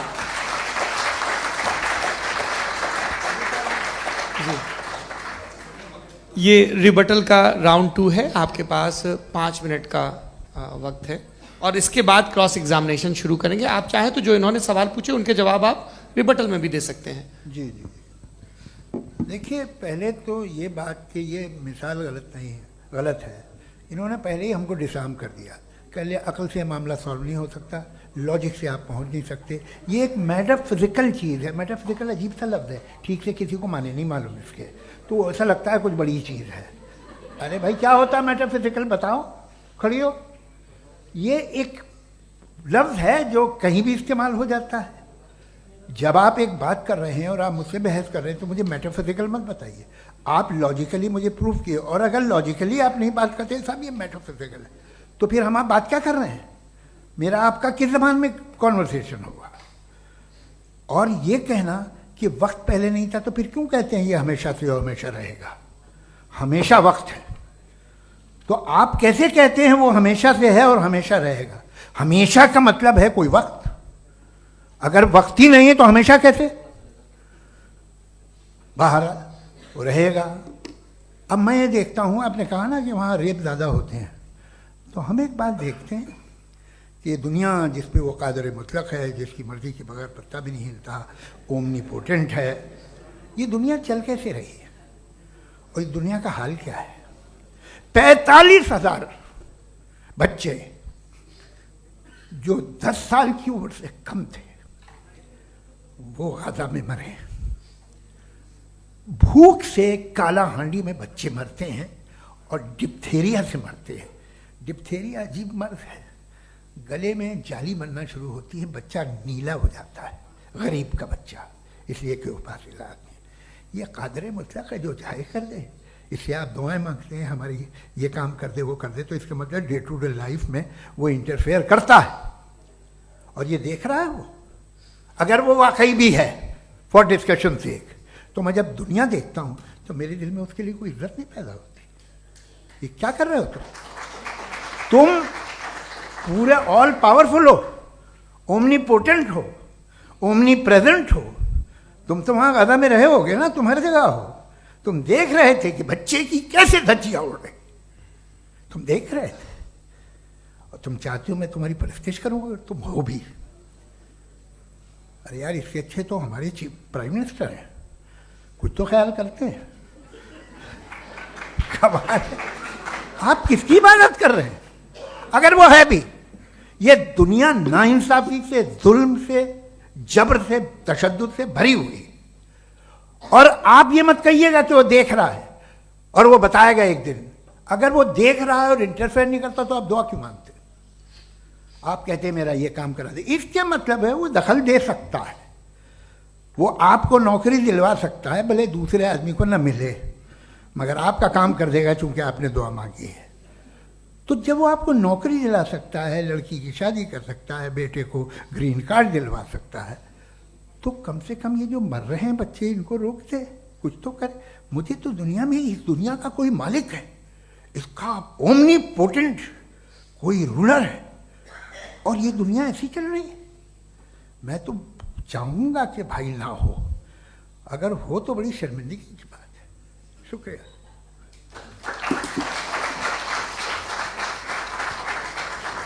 देवियों और सज्जनों, इस बहस के 2 राउंड और 2 रिबटल पूरे हो चुके हैं।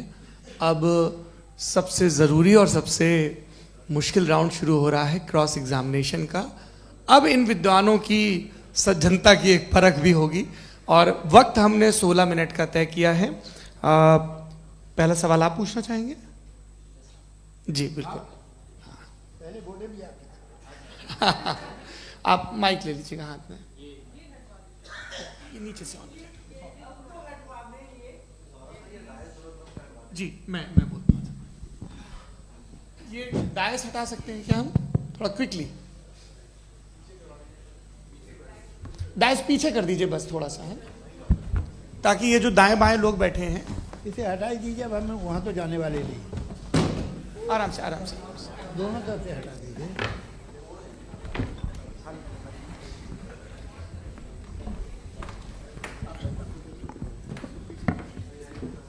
इस बीच आप लोग भी अपने अपने सवाल तैयार कर लें।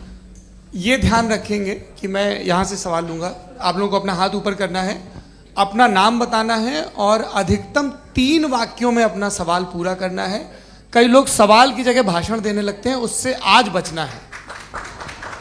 जी मुफ्ती साहब, पहला सवाल आपका, 16 मिनट हैं, हम दोनों लोगों के सवाल लेंगे। जी जी बहुत शुक्रिया। आपकी जो अभी बात हुई बहुत अहम थी, मैं इसको चाहूँगा कि आगे डिस्कस करूँ, लेकिन चूँकि अभी ये वो सेगमेंट है क्रॉस एग्जामिनेशन, तो सबसे पहला सवाल आपसे ये है कि जो मैं इतनी देर से कॉन्टिंजेंसी आर्ग्यूमेंट आपको बता रहा था, ये अकल से ही बता रहा था हजरत, आप ये बताएं कि आप इन्फिनिट रिग्रेस ऑफ कॉजेस को पॉसिबल मानते हैं या नेसेसरी बीइंग के एग्जिस्टेंस को सही समझते हैं? चूंकि 2 ही ऑप्शन हो सकता है, आप ये बताएं।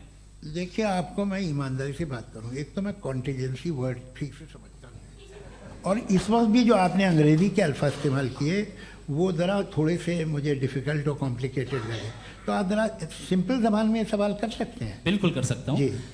यूनिवर्स की हर चीज कॉन्टिंजेंट होने का मतलब यह है कि वो अपने एग्जिस्टेंस में किसी के ऊपर डिपेंडेड है। जो भी चीज डिपेंडेड होगी वो चीज इंडिपेंडेंट नहीं हो सकती, तो उसका कोई ना कोई कॉज होगा। तो अब आप क्या समझते हैं कि ये इन्फिनिट रीग्रेस है, यानी कॉज पर कॉज, कॉज पर कॉज, कॉज पर कॉज, और कभी कोई यानी ये एंडलेसली चलता रहा? क्योंकि अगर ऐसा होगा तो हम तो एग्जिस्टेंस में आते ही नहीं। लॉजिकली ये मुत्तफक अलैह चीज है, मुत्तफक अलैह, अग्रीड अपॉन। इस पे हमने एग्री किया था कि मुश्किल शब्द आएगा तो अर्थ बताना पड़ेगा। तो इन्फिनिट रीग्रेस तो पॉसिबल नहीं है, तो कहीं ना कहीं आपको रुकना पड़ेगा ऐसे नेसेसरी बीइंग पर। नहीं, कोई जरूरत नहीं रुकने की। किसने कहा आप रुकना पड़ेगा? आप रुकते हैं खुदा पे, आप नहीं रुकते। आप कहते हैं वो हमेशा से, जब उस वक्त से जब वक्त नहीं था। आप कहाँ रुकते हैं कि अब हुआ था वो? आप नहीं कहते। हम क्यों नहीं मान सकते कि यूनिवर्स जो है और बल्कि मल्टीवर्सेस जो है वो हमेशा से हैं, वो बनती है, बिगड़ती है। एक हमारे यहाँ एक चीज़ है ब्लैक होल, वो समेट लेता है वापस, फिर ब्लास्ट होता है, फिर फैल जाता है। और इसमें हमारी तो खैर कोई औकात ही नहीं है इंसान की। एक छोटे से ज़र्रे पे हम 50-60 साल की उम्र रखते हैं, जो करोड़ों अरबों साल की कायनात है उसमें, और पैदा भी नहायत ही बेहुदा वजह से हुए थे।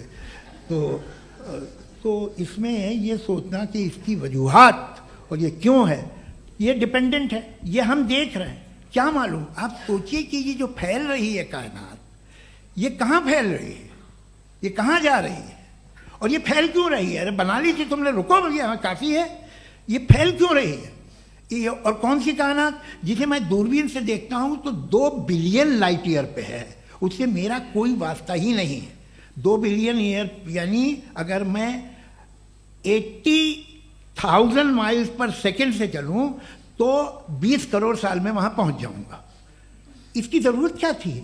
ये दुनिया, ये कायनात तो इंसान अशरफुल मखलूकात के लिए बनाई गई ना। तो ये सब ये टर्म समझ में नहीं आया,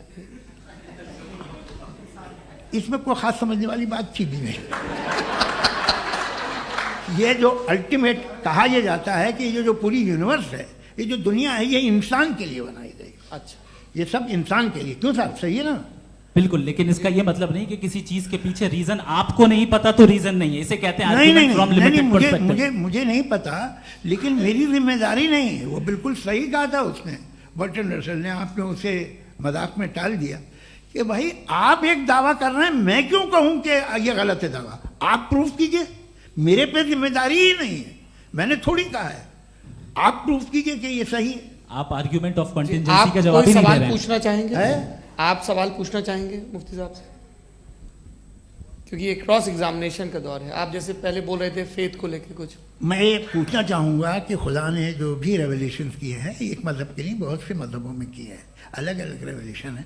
कहीं कुछ एक बातें हैं, कॉन्ट्रडिक्शन भी है आपस में, कहीं कुछ आप कर सकते हैं, कहीं कुछ नहीं कर सकते। ऐसा नहीं है कि सबकी कोड ऑफ मॉरल एक है। तो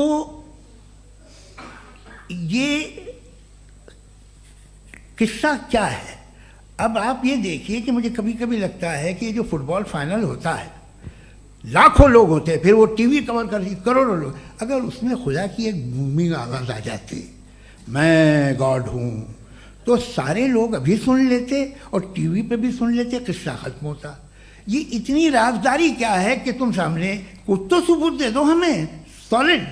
ये कह साहब ये यूनिवर्स कैसे बनी, इससे मसला क्या हल होगा? मैं पूछूंगा आपसे खुदा कैसे बना? क्यों नहीं पूछूंगा कैसे बना? बल्कि वो तो कायनात से कहीं ज़्यादा इंटेलिजेंट है, कायनात से कहीं ज़्यादा कॉम्प्लेक्स। जी वो हमेशा से है। आप कहेंगे मैं मान लूँगा। अच्छा, दोयम वो कादिर मुखलक, यानी कादिर मुखलक का मतलब ओमनीपोटेंट, जो चाहे कर सकता है। आपको नौकरी दिलवा सकता है, आपकी अच्छी जगह शादी करवा सकता है, आपके पड़ोसी का मुकदमा हरवा सकता है, आपको जिता सकता है, सब काम करता है। थोड़ा सा माइक क्लोज। वो इस दुनिया को चला कैसे रहा है? ये दुनिया कैसे चल रही है? आपको इस पर हैरत नहीं होती? या क़यामत के बाद कभी एक जस्टिस होगा, जब ये बच्चा मर चुका होगा, जिसकी धज्जियाँ उड़ गई बम से, इसको इंसाफ मिलेगा तब? अच्छा, अब जवाब दूं? हाँ जी जी। मैं इसीलिए आप की तरफ सबसे पहले आपने रेवलेशन और स्क्रिप्चर्स की बात की, इस पे मैं बात कर सकता हूं लेकिन आज नहीं करूंगा चूंकि वक्त कम है, कभी और इस पे डिस्कस करेंगे। मैं तैयार हूं उस पे भी बात करने के लिए। ये अभी से राउंड 2 की भूमिका तय हो रही है। Does God exist round 2?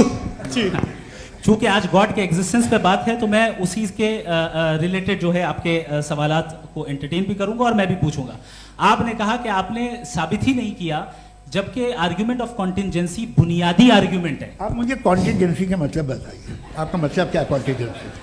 कॉन्टिंजेंसी का मतलब यह हुआ कि हर वो वजूद जो किसी भी चीज का पाबंद है, हर वो वजूद या हर वो चीज जो अपने एग्जिस्टेंस में किसी भी चीज के पाबंद है और उससे बाउंड है, उसको उसकी जरूरत है, उस पर डिपेंड करती है, तो जाहिर सी बात है कि उसका कोई ना कोई कॉज होता है। ये तो अक्ल की बात है। ये आप रीजनिंग की बात करते हैं, मैं वही कर रहा हूं। दूसरी चीज आपने ये बात कही कि इतने बिलियन लाइट ईयर्स दूर है, उसका मेरा क्या लेना देना। फिर मेरे ख्याल से आपको ये नहीं कहना चाहिए I think therefore I am an atheist. आपको सोचना चाहिए, सिर्फ आप एक लिमिटेड दायरे में रहकर नहीं सोचें बल्कि बाहर निकलकर सोचें। आपने तीसरा सवाल किया, आपने 2-3 सवाल एक साथ। ऐसी बातें ना कीजिए, कुछ लोगों को इतराज हो जाएगा आप पे कि आप कुछ भी सोचिए। ये इजाजत आपको है नहीं, मुझे है।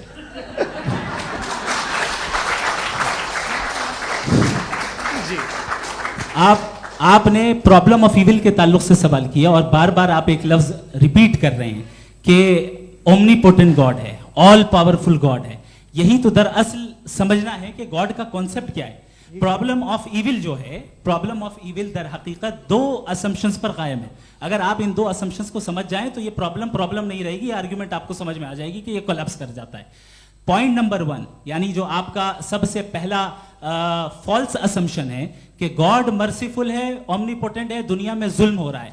लेकिन आपको यह समझना चाहिए कि हमारे वर्ल्ड व्यू के मुताबिक गॉड सिर्फ ओमनीपोटेंट और सिर्फ मर्सीफुल नहीं है, बल्कि वो ऑल वाइज भी है और वो ऑल नोइंग भी है। उसके हर काम के पीछे हिकमत और विजडम है। ये कोई जरूरी नहीं है कि वो हिकमत और विजडम आपको समझ में आए या मुझे समझ में आए। अगर आप जो समझ रहे हैं उसके मुताबिक आप फैसला कर रहे हैं, ये लिमिटेड पर्सपेक्टिव से आर्ग्यूमेंट है। और इस चीज को हम अपनी दुनिया में, अपने लाइफ में, डेली लाइफ में इस प्रिंसिपल को एक्सेप्ट करते हैं। हम जब किसी डॉक्टर के पास जाते हैं, डॉक्टर के पास जाकर वो अगर उसने हमें कोई दवाई दी है तो हम ये तो नहीं कहते कि जब तक आपके पास जितना नॉलेज और जितना विजडम नहीं है, आपने क्यों ये दवाई दी है, तब तक हम इस चीज को एक्सेप्ट नहीं करेंगे। नहीं कहते, हम उसकी अथॉरिटी को तस्लीम करते हैं। क्यों? क्योंकि उसकी हम जानते हैं कि वो नॉलेजेबल है, वो विजडम वाला है, हमसे ज्यादा नॉलेज और हमसे ज्यादा विजडम है। बताएं सर। नहीं, डॉक्टर में और खुदा में बड़ा डिफरेंस है। डॉक्टर पढ़ा लिखा होता है, एक तो मैं उसकी बात सुनूंगा। 2 ये नहीं, कुछ जवाब तो ये भी नहीं है सर। प्लीज आप अगर सब ऑडियंस से बोलने लगेंगे तो फिर मतलब नहीं सिविलाइज्ड बहस का। मतलब आप ये कहें कि चूंकि आप डॉक्टर पे बिलीव करते हैं इसलिए खुदा पे बिलीव किए, क्या ये मिसाल आपको समझाने के लिए आर्गुमेंट है, इस पे आपको एतराज नहीं है। तो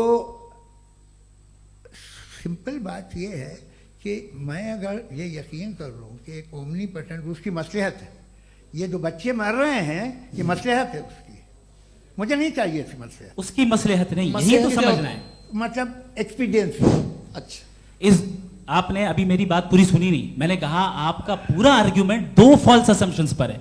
एक फॉल्स असम्पशन मैंने बता दिया, दूसरा फॉल्स असम्पशन ये है कि इस दुनिया में इविल के होने का कोई गुड रीजन नहीं है, जबकि हमारे पास बाज रीजंस मौजूद हैं, हमारे पास बाज वजूहात मौजूद हैं। अगर इस दुनिया में इविल ना हो तो आप गुड को डिफाइन कैसे करेंगे? अगर जुल्म ना हो आप इंसाफ को समझेंगे कैसे? अगर तारीकी ना हो तो आप लाइट को समझेंगे कैसे?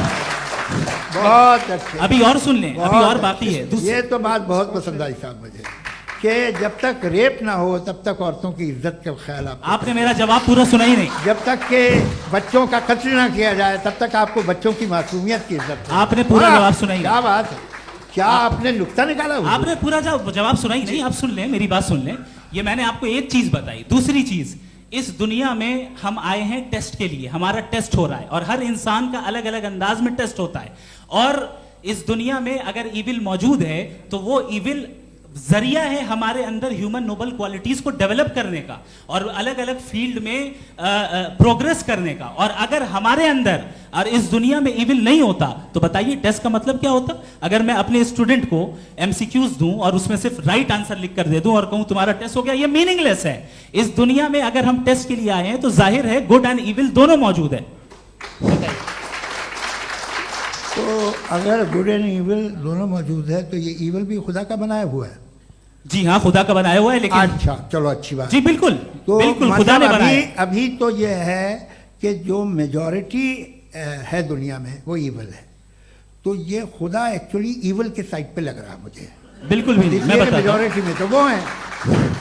क्या बात कर रहे हैं भाई आप। मैं बहुत कोई भी जो मुंसिफ होगा, चाहे आपका अपना घर हो जिसके आप सबसे बड़े हैं, चाहे आपकी ऑर्गेनाइजेशन हो जो आप चलाते हैं, वहां पर आप ईवल रखेंगे साबित करने को कि बाकी लोग शरीफ हैं। मेरी बात सुनिए। क्या ये आर्ग्यूमेंट ही गलत है? अगर कि जब तक के कोई ईवल नहीं होगा तब तक के शरीफ आदमी शरीफ नहीं लगेगा। अगर एग्जामिनर गलत ऑप्शन दे रहा है तो एग्जामिनर इविल नहीं हो गया, जो गलत ऑप्शन को सेलेक्ट कर रहा है वो फेल होगा। क्रिएटर ने इविल को बनाया है लेकिन वो इविल नहीं है। अच्छा सुनिए मेरी बात, चलिए, लेट मी कंप्लीट सर। जी जी। क्रिएटर ने इविल को बनाया है टेस्ट के लिए, वो इविल नहीं है। इविल वो होगा जो उसे इख्तियार करेगा। छुरी को बनाने वाला गलत नहीं होता है, छुरी का गलत इस्तेमाल करने वाला गलत होता है। रेप को कैसे गलत इस्तेमाल करते हैं? रेप इंसान के फ्री विल का नतीजा है। ये रेप कैसे गलत इस्तेमाल होता है? ये मुझे अब सुन ले, अब सुन ले। गलत इस्तेमाल होता हाँ मैं बता रहा हूँ ना, कैसे गलत इस्तेमाल? मैं बता रहा हूँ कि जो इविल इस दुनिया में मौजूद है उसके कई सारे तरीके हैं। एक तरीका इंसान का अपना फ्री विल है। अब अगर कोई रेपिस्ट रेप कर रहा है तो इसका गॉड का कसूर नहीं है, वो अपने फ्री विल का गलत इस्तेमाल कर रहा है, उसको सजा मिलनी चाहिए। अच्छा, और उसी के लिए जहन्नम बनाई गई है। ये फ्री विल का भी बड़ा चक्कर। आप जब कोई बुरा काम करते हैं या कोई बुराई होती है तो ये कहा जाता है कि ये फ्री विल है। 7 billion free wills are moving on this planet. 7 billion free will. और एक आदमी अपनी फ्री विल से मुझे कत्ल कर दे तो मैं खुदा की मर्जी से मरा हूं कि इसकी फ्री विल की वजह से? मेरी मौत खुदा के हाथ है या ये फ्री विल वाले के हाथ? खुदा ने फ्री विल का निजाम बनाया है और उस निजाम का गलत इस्तेमाल करके कोई आपको मार रहा है, इस्तेमाल करके मेरा कत्ल कर देता है। अब मेरी मौत का जिम्मेदार कौन है? वो इंसान जिम्मेदार है। वो इंसान। जी। तो ये कहना कि और उसको सजा मिलेगी। तो अब आप आगे चलिए कि ये तय करना कि अल्लाह ही या अल्लाह ने खुदा ही जिंदगी देता है, खुदा ही मौत देता है, ये गलत है। बिल्कुल गलत नहीं है। हाँ, नहीं, निजाम उसी ने बनाया फ्री विल का, निजाम मौत और हयात का उसी ने बनाया। You are contradicting yourself. अभी आपने कहा कि एक आदमी ने फ्री विल से आपको मार दिया, इसमें उसे फ्री विल दी गई थी, उसने गलत इस्तेमाल किया। 7 billion free wills are moving on this planet और आप चाह रहे हैं कि मैं सिर्फ खुदा का ध्यान करूं। ये 7 बिलियन फ्री विल्स को मुझे लुक आफ्टर करना पड़ेगा कि नहीं? ये तो तबाहियां कर रही हैं और तबाहियां ज्यादा हो रही हैं। बिल्कुल। तो अगर आप बताएं अगर खुदा नहीं है फॉर एग्जाम्पल, तो आप इविल को कैसे डिसाइड करेंगे? यानी how can you define evil objectively without God? देखिए दुनिया में 2 तरह के जानवर हैं। एक जो अकेले रहते हैं जंगल में और एक जो ग्रुप्स में रहते हैं। ग्रुप में जो भी रहेगा, चाहे वो आपका फाउंडेशन हो, चाहे कोई क्लब हो, चाहे कोई पॉलिटिकल पार्टी हो, चाहे कोई यूनिट हो, उसमें आपको इंटरैक्ट करने के रूल बनाने पड़ेंगे। यानी लोग तय करेंगे। लोग तय करेंगे। अगर लोगों ने यह तय किया कि किसी का रेप करना सही, आप जस्टिफाई करेंगे? नहीं, आपका फाउंडेशन तो ये हो गया ना कि लोग ही विल डिसाइड करेंगे। नहीं। अरे दुनिया में ऐसे ग्रुप्स हैं जो रेप को जायज़ मानते हैं सर्टेन हालात में। मैं डिटेल में नहीं जानूंगा, आप भी जानते हैं। ये जो आईसिस वाले थे जिन्होंने क्या किया था, तो उन्होंने क्या किया उसका खुदा से कोई ताल्लुक नहीं है सर। मैंने सिंपल सवाल किया कि इविल को आप डिफाइन करते कैसे हैं? आइए वापस आइए जी। आप साथ में तभी रह सकते हैं जब कुछ आप ऐसे उसूल डेवलप करें जिसमें हर एक का बेसिक तहफ़्फ़ुज़, हर एक का बेसिक राइट हो और हर एक को कोई आराम मिले। यही तरीक़ा है किसी भी ऑर्गेनाइजेशन जिसमें एक से ज़्यादा लोग हैं और वो ऐसे चलती है ज़िंदगी। उसमें अगर आप गड़बड़ करेंगे तो तबाही होगी, नुकसान होगा, बर्बादियाँ आएंगी। और अगर उसमें आप घर ले लीजिए ना, एक हस्बैंड है, एक वाइफ है, बच्चे हैं, वालदा भी हैं, 2 बहनें भी हैं, एक भाई भी है। अब इसमें कोई निज़ाम आपको चाहिए साथ में रहने का, और एक दूसरे पे भरोसा रहे, एक दूसरे के बहीख्वाह हों, एक दूसरे की मदद करें, ऐसी जिंदगी। सर आपकी बात आ गई, आप ये कह रहे हैं कि लोग डिसाइड करेंगे क्या सही है क्या गलत है, यही है? मेजॉरिटी डिसाइड करेगी क्या सही है क्या गलत है? अरे भाई बिल्कुल। मेजॉरिटी अगर ये कहे कि नाजी जर्मनी के साथ जिस तरह मेजॉरिटी थी कि जेनोसाइड करना सही, आप जस्टिफाई करेंगे? उस वक्त आपका ये सवाल सिर्फ उसके बाद क्लोजिंग। हाँ, उस वक्त प्लेनेट पे जो लोग थे उनमें कितने लोग हिटलर को सही समझते? अच्छा, प्लेनेट की मेजॉरिटी तय करेगी, सोसाइटी की नहीं। प्लेनेट की मेजॉरिटी गॉड के एग्जिस्टेंस को सही मानती है, आप क्यों नहीं मानते? ये हेलो ये क्रॉस क्वेश्चन का राउंड यहां पर समाप्त होता है। और ये बड़ा अच्छा है कि इस तरह से फ्रेगमेंट कर दिया गया है ताकि जो मरकरी ऊपर जा रहा है नीचे जवाब दे दूं जी। प्लेनेट की ज्यादातर मेजॉरिटी कुछ दूसरे मजहबों के खुदा को मानती है। आप उन्हें क्यों नहीं, आप तो मेजॉरिटी की बात कर रहे हैं। अच्छा, ये क्लोजिंग आप ये कह रहे हैं इविल और गुड को डिसाइड मेजॉरिटी करेगी, मेजॉरिटी जो कर दे वो सही हो जाएगा। क्लोजिंग इसको जैसा आप ही लोगों ने तय किया है उसी फॉर्मेट को फॉलो कर लेते हैं। हाँ भाई, मैंने तो भले लोगों पे एतबार किया और तब मॉडरेशन तय किया जी। आपके पास 5 मिनट का वक्त है, क्लोजिंग आर्ग्यूमेंट है, उसके बाद हम ऑडियंस से क्वेश्चन आंसर लेंगे जावेद साहब की क्लोजिंग आर्ग्यूमेंट के बाद। ओके, बहुत शुक्रिया जी। हमारा जो टॉपिक है डज गॉड एग्जिस्ट, मैं इस पे इतने एकेडमिक तैयारी करके आया था, मुझे था कि मैंने सोचा था कि कई सारे मैं आर्ग्यूमेंट्स दूंगा, लेकिन वक्त की भी किल्लत और जावेद साहब बार बार इधर उधर चले जा रहे थे तो उसको भी थोड़ा एंटरटेन करना पड़ गया। डज गॉड एग्जिस्ट पे मैं एक ही आर्ग्यूमेंट दे पाया। आर्ग्यूमेंट्स बहुत हैं और डेफिनेटिव आर्ग्यूमेंट्स हैं, और मेरे आर्ग्यूमेंट को किसी एक राउंड में भी इन्होंने एंटरटेन नहीं किया और रेफ्यूट नहीं किया, एक राउंड में भी नहीं, एक राउंड में भी नहीं। और ना ही अभी आपका क्लोजिंग आर्ग्यूमेंट आएगा, नहीं, वो बता देना। Argument of contingency sir. अरे मैं आपसे कई बार कह चुका हूं कंटीजेंसी का मतलब अब मैं कैसे समझाऊं आपको? आपस में हाँ, आप और कितने आसानी से समझाऊं मैं, मुझे तो नहीं समझ में आ रहा है। आप अपनी आर्ग्यूमेंट ऑफ कंटीजेंसी उर्दू में बोल सकते हैं। हाँ, आप अपनी बात पूरी कर लें जी, आखिरी 4 मिनट। दूसरी चीज, just a minute please ma'am, can I talk? दूसरी चीज ये है कि आपने एक तो इसका जवाब नहीं दिया, दूसरा आपने गॉड के ना होने पर कोई डेफिनेटिव आर्ग्यूमेंट नहीं दिया, सिर्फ मजहब पे बात कर रहे हैं आप। मजहब तो आज हमारा टॉपिक ही नहीं था, आज तो हमारा टॉपिक हो, आप मजहब से ले लेकर आईएस तक चले गए। भाई हमारा क्या ताल्लुक है उससे? We condemn them. और उसका गॉड से क्या ताल्लुक है? अगर कोई गलत काम कर रहा है, किसी ने किसी को कत्ल किया, किसी ने किसी का रेप किया, उसको सजा मिलनी चाहिए। और आपके पास कोई भी rational strong foundation of morality नहीं है। आपने कहा कि मेजॉरिटी तय करेगी सोसाइटी की, वो सही होगा। मैंने कहा हिटलर को फिर आप सही कहेंगे, नहीं, प्लैनेट की सोसाइटी की मेजॉरिटी तय करेगी। तो प्लैनेट की मेजॉरिटी गॉड के एग्जिस्टेंस को मानती है, आप कह रहे हैं ये रिलीजियस है। तो यानी आपके पास कोई स्ट्रॉन्ग फाउंडेशन नहीं है ऑब्जेक्टिव मोरालिटी का। ऑब्जेक्टिव मोरालिटी का अगर कोई फाउंडेशन है तो वो सिर्फ गॉड है, गॉड है, गॉड है। थैंक यू जी। ये मुफ्ती शमाइल नदवी साहब का क्लोजिंग आर्ग्यूमेंट था। अब हमारे पास जी जी ये बड़ा अच्छा है कि दोनों लोगों को मॉडरेटर से शिकायत भी और बोल रहे भाई हमारी शाबाशी भी तो करते चलो। अब मेरी बात जी, आपके पास जावेद अख्तर साहब 5 मिनट का वक्त है, ये आपका क्लोजिंग आर्ग्यूमेंट है, टाइम रीसेट कर दें जी। देखिए, बहुत सारी बातें हैं। गॉड का डेफिनेशन दुनिया के किसी भी रिलीजन में है कि वो ओमनीपोटेंट है, ओमनीप्रेजेंट है, he is just, he is kind, he loves you and so on. मैं जब दुनिया देखता हूँ तो मुझे कोई ऐसा सुप्रीम पावर यहाँ दिखाई नहीं देती है जो इंसान की बहबूदी के लिए कुछ कर रही हो, कमज़ोर को बचा रही हो, मदद कर रही हो, जालिम को पीछे हटा रही हो। मैं नहीं देखा, तारीख़ में नहीं। एक तो अगर है और ये देख रहा है तमाशा, तो उसका होना न होना बराबर है। दोयम ये कि ये जो है, जब आप ये कहते हैं कि कायनात जिसकी कंटीजेंसी है, मैं देखिए वो लफ्ज़ इस्तेमाल किया मैं, तो ये कैसे हो सकती है भाई? और फौरन आप सरेंडर कर देते हैं कि जाहिर है कि इसका बनाने वाला तो इससे 10,000 गुना ज़्यादा कॉम्प्लिकेटेड होगा। उस पर आपके होने पे कोई इतराज़ नहीं है। उसे वो टाइमलेस है, वो पहले से था, टाइम तो बहुत बाद में आया। ये सब आप मानने को तैयार है जिसका आपके पास कोई सबूत नहीं, आपके पास कोई रीज़न नहीं है। आपकी तारीख क्या है मजहबों की? बिलीफ की, जो खुदाओं का बिलीफ है, ये कॉन्स्टेंटली गलत साबित होता रहा है। मतलब आप कहें कि अरिस्टोटल के ज़माने में तो सब जाहिल थे, वो भी इतने ही यकीन से खुदा पे यकीन रखते थे, जो अब नहीं रहा, ये भी नहीं रहेगा, आप लिख लीजिए। और इसके आसार आपको दुनिया में दिखाई देना शुरू हो चुके हैं।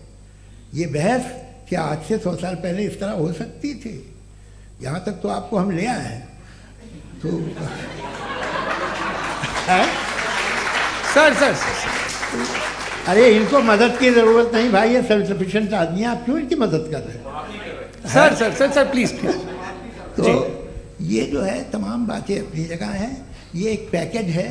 आप अकेले, कोई आदमी ऐसा नहीं जो सिर्फ गॉड को मानता हो, उसके साथ बहुत पैराफर्नेलिया आता है, अलग अलग पैराफर्नेलियाज आते हैं।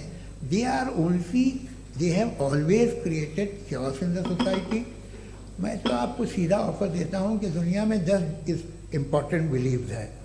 आप 1 मानते हैं, 9 नहीं मानते, 9 में आप एथियस्ट हैं, 9 को आप बिल्कुल रीजनेबली मेरी तरह देखते हैं।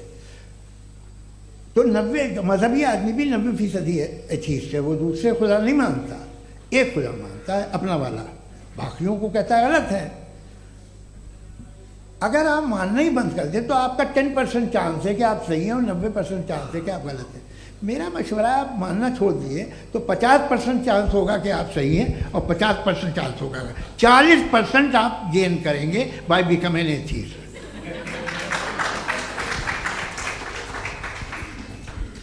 ये एक फरसूदा ख्याल है, ये ख़त्म हो रहा है। हो सकता है मेरी ज़िंदगी में ना हो, लेकिन ये हो जाएगा। जो बातें ये इनको आप मेटाफिजिकल, ये वो ऐसे रिस्पेक्टेबल टर्म दे दिए, ये तो उन लोग के हैं जिन्हें ना फिजिक्स मालूम थी ना मेटा मालूम था, ये उन्होंने आपको दिए हैं। जी बहुत शुक्रिया आप दोनों लोगों का। और अब इस बातचीत का आखिरी राउंड शुरू होगा, डज गॉड एग्जिस्ट की ये बहस मुफ्ती शमाइल नदवी और जावेद अख्तर साहब के बीच। आप लोग अपने अपने हाथ ऊपर करेंगे, मैं यहाँ से तय करूँगा। और माइक हमारे पास है क्या? एक ही माइक है ऑडियंस के लिए? 2 माइक है, एक इस तरफ एक इस तरफ, ठीक है। तो जी सबसे पहले हमारी सहयोगी हैं मारिया शकील जी, पूछिए सवाल। थोड़ा सा रुकेंगे ताकि कैमरे का फ्रेम आप पर आ जाए, आपकी तो प्रैक्टिस है टीवी की। जी नदवी साहब, मैं खुदा को मानती हूँ, पहले मैं इसी प्रमाइस से शुरू कर रही हूँ और ये बता रही हूँ आपको, मैं मानती हूँ। लेकिन कुछ सवाल हैं जो जावेद साहब ने उठाया, उसका जवाब आपको देना चाहिए।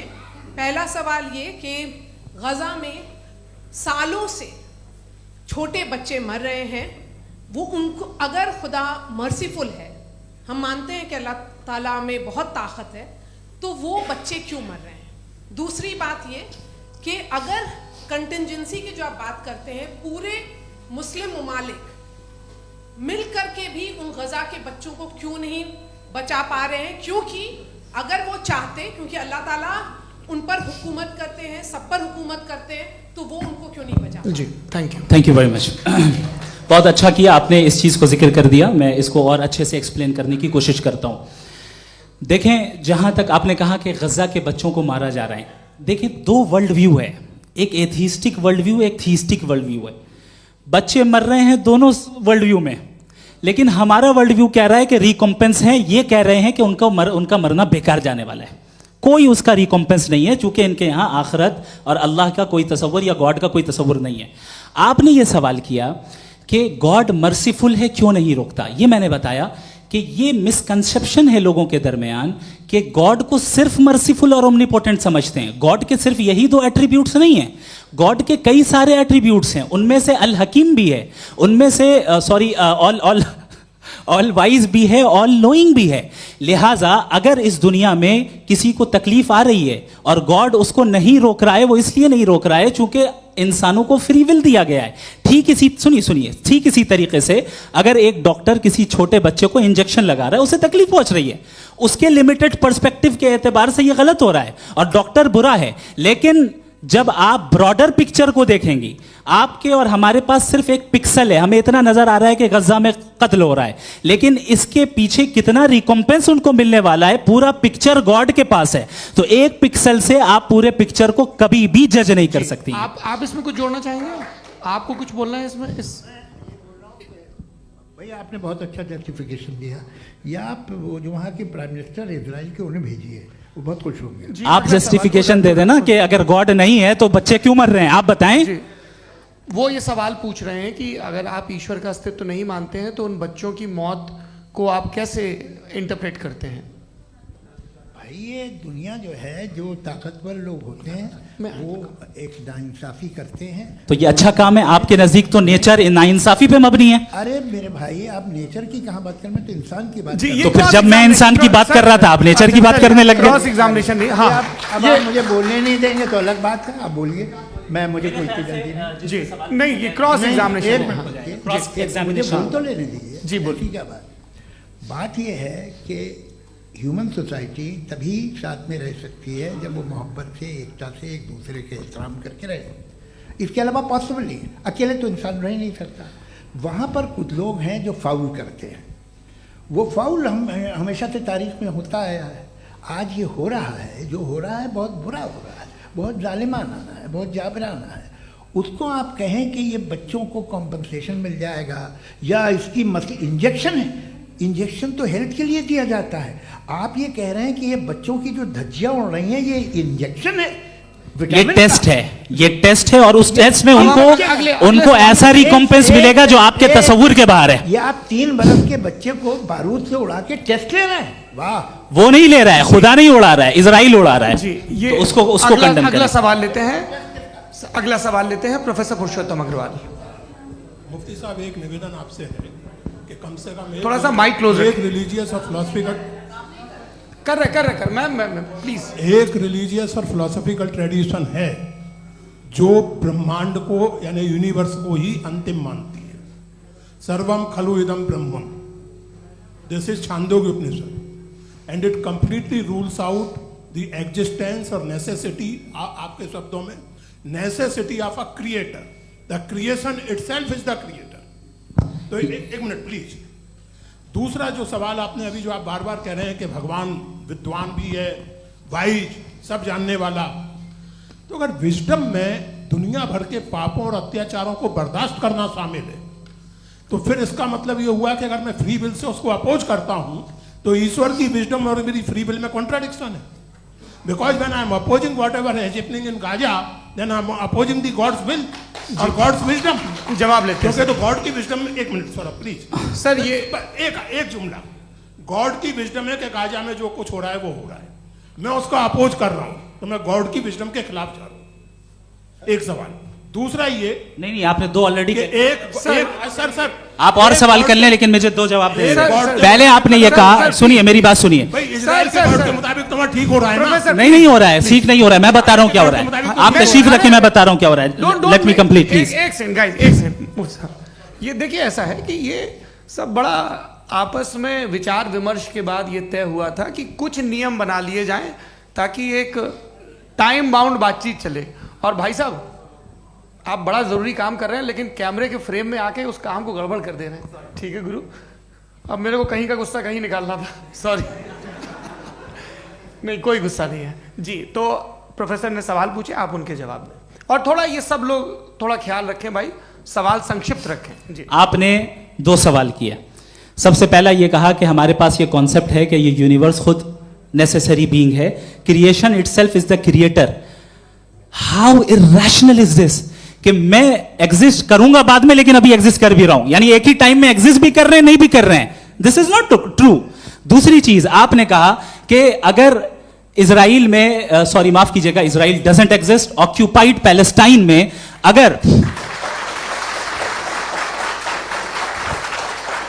अगर ऑक्यूपाइड पैलेस्टाइन में बच्चों को मारा जा रहा है फ्री विल की वजह से और गॉड नहीं रोक रहा, ये कॉन्ट्रडिक्शन है। ये बताइए कि एक एग्जाम में एक बच्चा गलत आंसर लिख रहा है, सुनिए, एग्जामिनर चाहे तो रोक सकता है, क्यों नहीं रोक रहा है? ये कॉन्ट्रडिक्शन है, ये कॉन्ट्रडिक्शन नहीं है। माइक नहीं सर, ये आपस में जी, ये क्या आपका सवाल?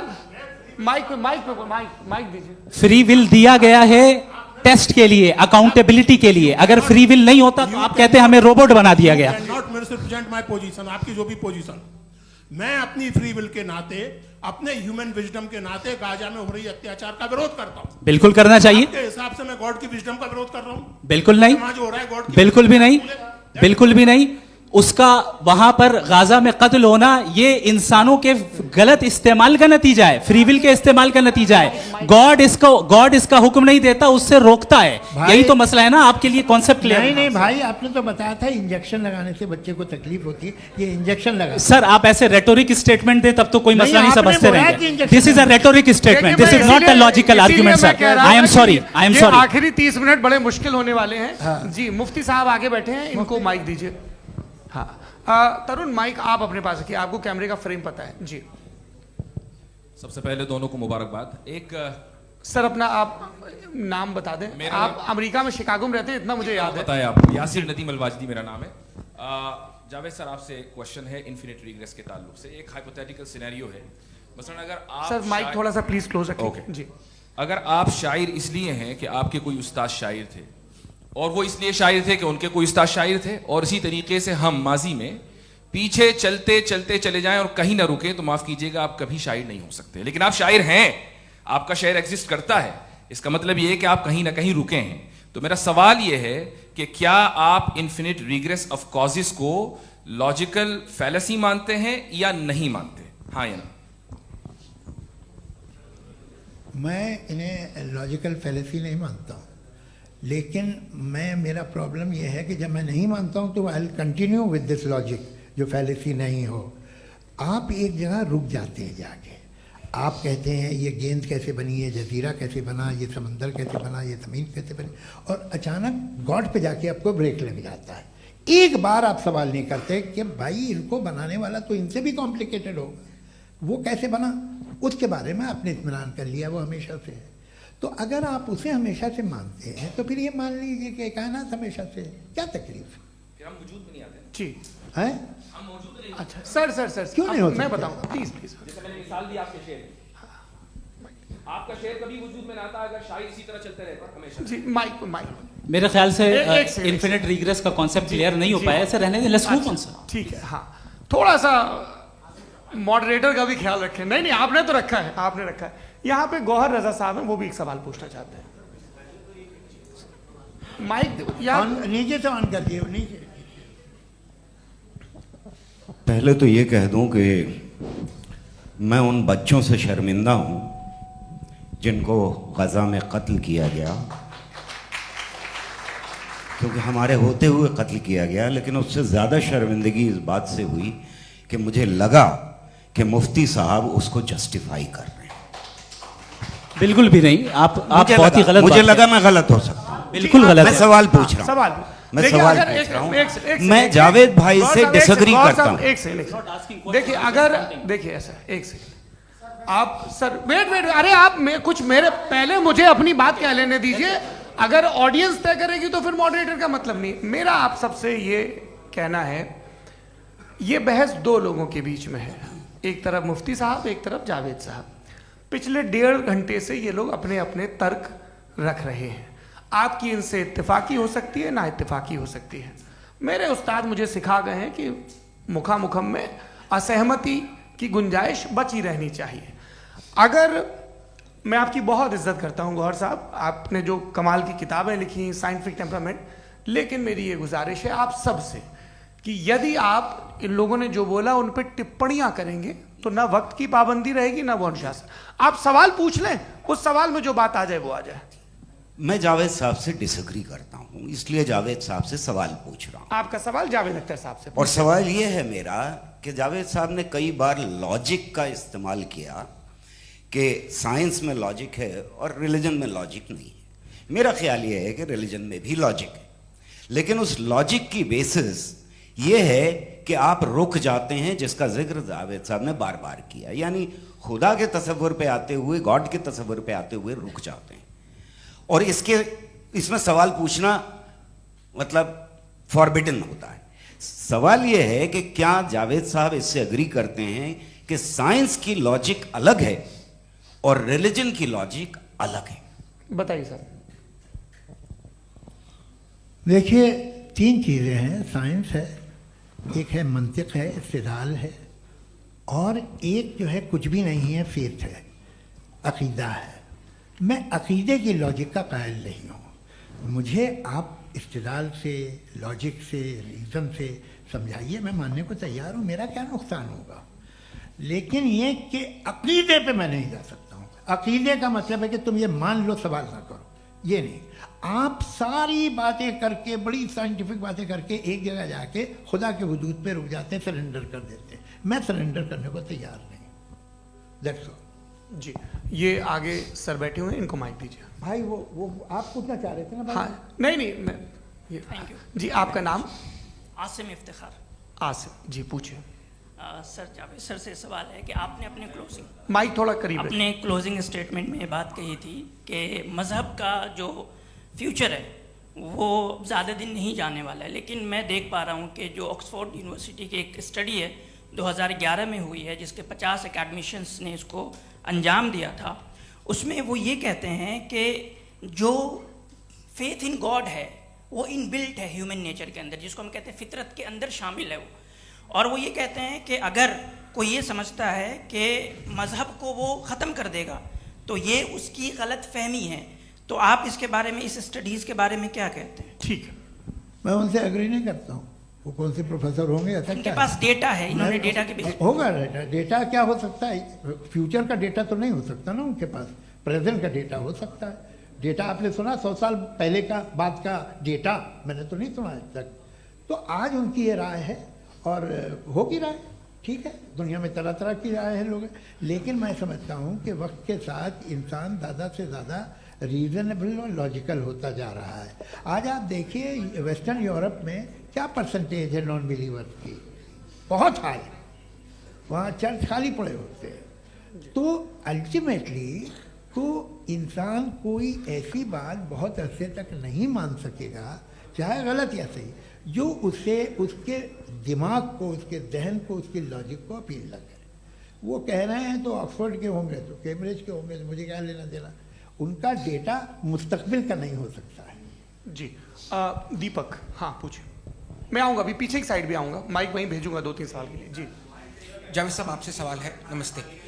अरे भाई सर, अगर आप ही लोग को तय करना है तो फिर 200 लोग तय कर लें। ये एक साथ नहीं sir, please don't do this sir. Everybody has a right sir, but we can only take selected questions. No sir, ये यंग लोग भी हैं तो इनकी ये एक अब बात उतने यंग, सुनिए। भाई आप यंग हैं कि नहीं हैं? एक मिनट, वो कह रहे हैं वो भी आइए, यंग हैं पूछ रहे हैं ना साहब। भाई। आप उनकी नौजवानी पर दावा उनको ही करने थे। हाँ मुफ्ती साहब, आप यंग, हाँ पूछे। अरे भैया सर, मेरा सवाल ये है, कुछ इनसे भी तो पूछो। जी नहीं, बस आपसे एक सवाल है। जैसे थीस्टों के पास अपने जो ईश्वर को मानते हैं उनके पास अपने सोशल गेट टुगेदर्स हैं। 5 रोज़ आज क्रिसमस आने वाला है, होली है, दिवाली है, ईद है। एथिस्ट क्या ऑफर कर रहे हैं? मतलब मैं इनकी दुकान से बोलूं, मैं आना चाहता हूं उस तरफ, पर मैं अट्रैक्ट नहीं हो पा रहा हूं। मैं सोशल गेट टुगेदर्स क्या है आपके पास? वो ये कह रहे हैं कि जो धार्मिक लोग हैं, अलग अलग धर्म के लोग, उनके उत्सव त्योहार, कॉन्ग्रेगेशन बहुत हैं। अब आपको मैं एक सुनाता हूँ, यहाँ हिस्टोरियन भी बैठे हैं। मृदुला जी, आप बताइएगा सही है क्या? ये एक कॉन्स्टेंटाइन, एक ग्रीक रोमन बादशाह था जो क्रिश्चियनिटी आने के 400 साल बाद उसने डिसाइड किया कि मैं क्रिश्चियन हो जाऊंगा, मेरी पूरी स्टेट कैंसिल हो जाएगी। उस ज़माने में ऐसे ही होता था, राजा जो धर्म इख्तियार करता था वो जनता भी कर लेती थी। इसलिए कि वो हो गया था बैंकरप्ट, और उसे जो मेडिटेरियन कोस्ट के रिच क्रिश्चियन वो थे मर्चेंट, उससे पैसा चाहिए था। तो उसने कहा यार क्रिश्चियन हो जाओ। तो उसने अपने वजीर से कहा कि भाई ये हिस्ट्री है कि अब हम लोग क्रिश्चियन हो जाते हैं। कहले सर हो जाएंगे, कोई प्रॉब्लम नहीं है, लेकिन एक प्रॉब्लम ये है कि 17 दिसंबर से 25 दिसंबर तक जो पेगन फेस्टिवल होता, जो पेगन जो फेस्टिवल होता है वो बंद हो जाएगा, इसलिए कि हम क्रिश्चियन हो गए तो होगा नहीं। तो वो बच्चों को बहुत बुरा लगेगा, पब्लिक को बहुत इन्जॉय करते हैं, खासतौर से 25 को मेन डे। उसने कहा हाँ ये तो सही कह रहे हो। ये जीसस क्राइस्ट की पैदाइश कब थी? कहले साहब वो अप्रैल में थी। नहीं, कट करो, वो 25 दिसंबर को है। यह हकीकत है। और 400 साल बाद क्रिश्चियनिटी के अप्रैल से दिसंबर ले आए, और इसलिए कि यहाँ पेगन फेस्टिवल होता था। अब मनाते हैं आप आराम से। ये जो सारे फेस्टिवल हैं ये रिलीजन से, हर एक को एक इंटरटेनमेंट डिपार्टमेंट चाहिए होता है अपनी कंपनी चलाने के लिए। तो ये रिलीजन ने, ये सेकुलर त्योहार थे जिन्हें रिलीजन्स ने ले लिया है। ये मौसम के थे, फसलों के थे, किसानों के थे, उसको आपने लेके रिलीजियस रंग दे दिया। ये कोई रिलीजन से थोड़ी आए हैं आप। अच्छा हमें देखिए, हम तो मुल्द हैं, हम ईद मनाते हैं, हम दिवाली मनाते हैं, हम होली मनाते हैं, हम क्रिसमस मनाते हैं। बम्बई की फिल्म इंडस्ट्री की सबसे बड़ी होली हमारे घर में, सबसे बड़ी ईद हमारे घर में। वो हमारी सोशल वो है, हमारा हेरिटेज है। ऐसा थोड़ी है कि we will throw the baby along with the water. ये तो अच्छी चीज़ है, इन्हें रखो, जो बेकार है फेंक दो। जी हाँ, हेलो जी, मेरा सवाल नादवी जी से है। जैसा कि आपने बोला कि गॉड टाइम के भी परे हैं और गॉड इतनी कॉम्प्लेक्स चीज़ है कि उसे ह्यूमन माइंड समझ नहीं सकता, और गॉड ने अर्थ पे फ्री विल भी दे दी है, तो आप अपना वक्त ज़ाया क्यों कर रहे हैं गॉड के बारे में बात करके? अपन को तो बात करनी चाहिए कि सोसाइटी को बेहतर कैसे करें। जी, मैं गॉड वही बताता है सोसाइटी को कैसे बेहतर करे। अभी मैं आपका जवाब देता हूँ। आपने कहा कि टाइम पे वो एग्जिस्ट नहीं करता, मेरा सवाल ये है कि जैसा आपने बोला कि गॉड बहुत ही कॉम्प्लेक्स चीज है। मैंने कहा ही नहीं कि कॉम्प्लेक्स है, तो आपके अल्फाज हैं। कॉम्प्लेक्स का लफ्ज गॉड के लिए सुइटेबल नहीं है। क्यों? क्योंकि कॉम्प्लेक्स वो चीजें होती हैं जो ऑब्जेक्ट हो। God is not an object जिसको आप इंस्ट्रूमेंट के जरिए लेबोरेटरी में जाके टेस्ट करें, oh it's very complex. No, वो कोई कार का इंजन नहीं है। वो फिलोसॉफिकली नेसेसरी बीइंग ऐसी बीइंग है जो सिंपल बीइंग है। हाँ, आप उसको मुकम्मल तौर पे उसकी तमाम हिकमतों को जान ले और हर चीज को जान ले, ये पॉसिबल नहीं है, क्योंकि वो ऑल वाइज है, आप ऑल वाइज नहीं है, और वो खुदा है, वो आपको सारी चीजें बता दे, ये जरूरी नहीं। मेरा सवाल ये नहीं था, मेरा सवाल ये था कि जब गॉड इतना परे है इस दुनिया से कि उसने अर्थ पे फ्री विल भी दी है, हम सब ह्यूमंस की फ्री विल है, और जो सोसाइटी में हो रहा है वो अपन लोग डिसाइड करेंगे, तो अपन लोग डिसाइड नहीं करेंगे ना, अपन लोग डिसाइड नहीं करेंगे। गॉड जो है, गॉड ने वो उसकी जात, उसकी एग्जिस्टेंस टाइम एंड स्पेस से परे है, लेकिन वो हमारा टेस्ट ले रहा है और उसी गॉड ने हमें बताया कि तुम्हें क्या करना है क्या नहीं करना है, तो जाहिर है उस गॉड की बात सुनेंगे ना हम। जी, वो पीछे एक चश्मा लगाए जो मैम खड़ी हैं, उनको दीजिए। हाँ आप जी जी बिल्कुल आएंगे। देखिए मैं कोशिश कर रहा हूँ सब तरफ जाने की। हाँ उनको दीजिए माइक। जी हेलो सर, मैं ओमनी प्रेजेंट नहीं हूँ, टाइम पाबंद हूँ और जहां तक कोशिश कर सकता हूँ करूंगा। जी अपना नाम बताइए। मेरा नाम उर्सुला है, मैं दिल्ली यूनिवर्सिटी की एक स्टूडेंट हूँ और मैं स्टूडेंट फेडरेशन ऑफ इंडिया से हूँ। मेरा सवाल मुफ्ती जी से है कि इस हॉल के इस कमरे में बैठ के हम लोग रेप की मोरालिटी के बारे में फिलोसफिकली बात तो कर सकते हैं, बट असलियत ये है कि रोज़मर्रा की ज़िंदगी में औरतें रेप के थ्रू गुजरती हैं, और हम लोग सिर्फ नंबर्स पे इस तरह नहीं देख सकते, क्योंकि कितनी औरतें हैं इन कंट्रीज़ में जहाँ पे आप बता रहे हैं कि केसेस कम हैं, जिनका एक्सेस है कि वो जाके केस फाइल कर सकें। कितनी औरतें हैं जो जिनको काम करने की आज़ादी है उन कंट्रीज़ में। यूरोप में ये आज़ादी आ गई, यूरोप में ये रूल्स आ गए, तो हम आज उसके बारे में बात कर पा रहे हैं। जी जवाब।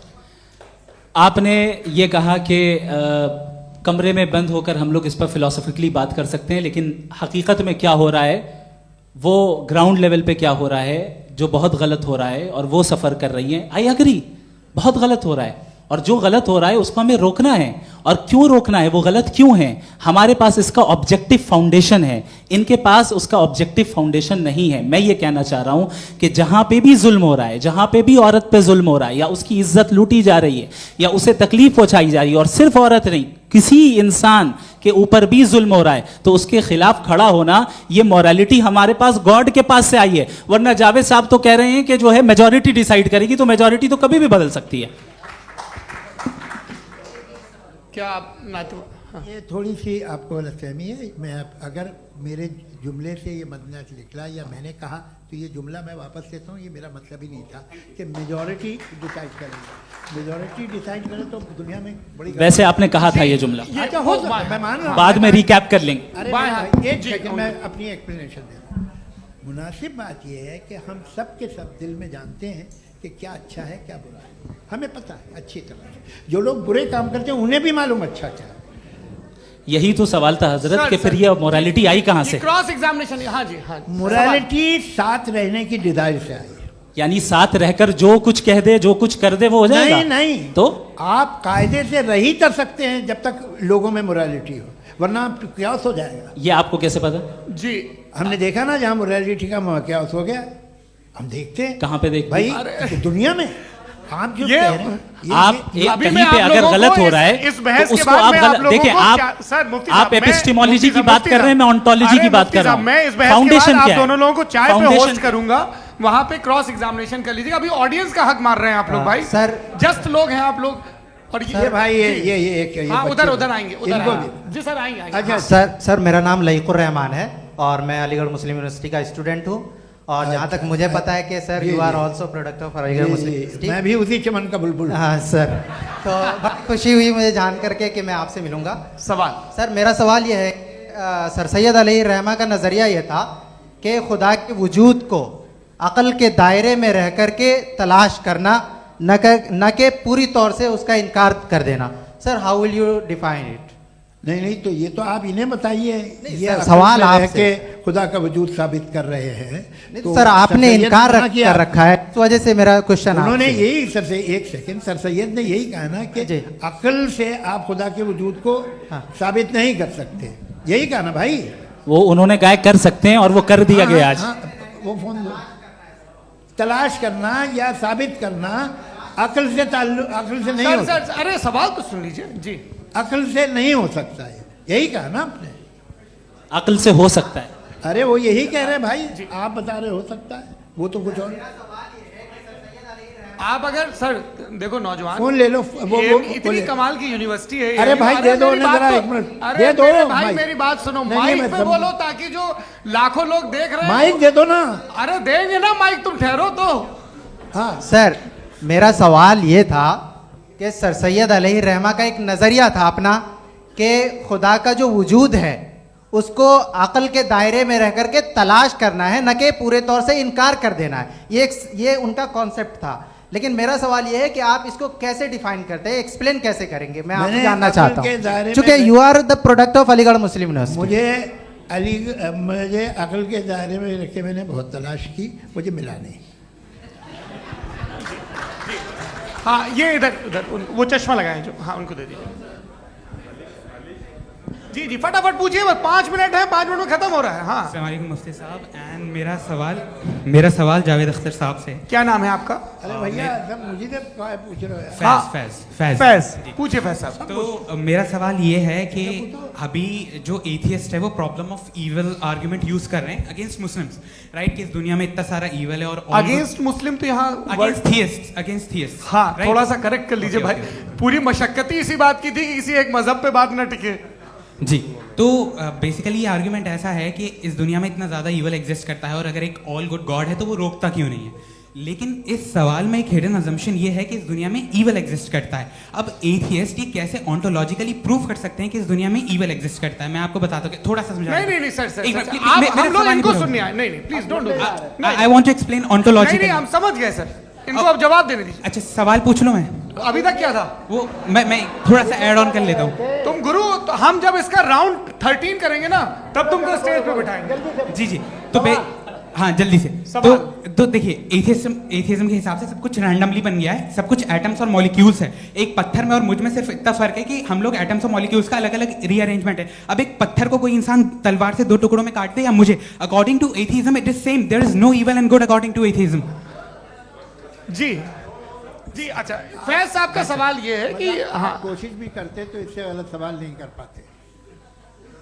एक लाइफ फॉर्म है और लाइफ फॉर्म में फीलिंग्स हैं, मतलब लाइफ फॉर्म सुनता है, देखता है, टेस्ट कर सकता है, फील कर सकता है। तो उसकी जो ये जो क्वालिटी इस बबल में आ गई है वो जानवर में भी है, इंसान में भी है। तो जाहिर है कि उसे कोई तकलीफ पहुंचेगी, तो चूंकि उसके पास वो सेंसिटिविटी है तो मैं करेगा। पत्थर में वो सेंसिटिविटी नहीं है। तो ये क्या सवाल हुआ कि अगर पत्थर को काटा तो पत्थर को तकलीफ नहीं होती, तो आपको काटे तो आपको क्यों तकलीफ हो? बैठ जाइए जी। हाँ अगला सवाल। हाँ पूछे जी जावेद अख्तर साहब। अरे भैया सब आप लोग मुफ्ती साहब को छोड़ रहे हैं, तो मेरे ही पीछे पड़े हैं क्या? फिर चलो बोलो भाई।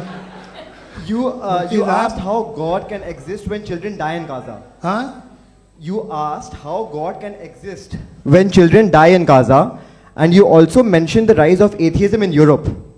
But the same events also are leading many atheists and non-believers to turn towards faith. How do you interpret this contradiction, where suffering pushes some away from God, yet brings others closer to belief? देखिए, आपको एक बात बताऊं, दुनिया perfect तो कहीं भी नहीं है, हर जगह कुछ खामियां हैं। बेटा एक मिनट, मैं आप ही को कहेंगे, देखो वो तो कुछ खामियां, कमज़ोरियां, खराबियां सब जगह है। लेकिन अगर देखोगे ईमानदारी से कि दुनिया सबसे ज़्यादा महज़ब कहाँ है, एक आम शहरी को कहाँ हुकूक हासिल हैं, वो बोल सकता है, अपनी मर्ज़ी से काम कर सकता है, अपनी मर्ज़ी से राय दे सकता है, हुकूमत के ख़िलाफ़ बोल सकता है, बरसरे इक़्तिदार लोगों के बारे में बोल सकता है, सरमायादारों के ख़िलाफ़ बोल सकता है। तो आपको ये स्कैंडिनेवियन कंट्रीज़ में मिलेगा, वेस्टर्न यूरोप में मिलेगा। मैं नहीं कह रहा वो परफेक्ट है, बिल्कुल नहीं, वहाँ बहुत ख़राबियाँ भी हैं, परफेक्ट तो कोई।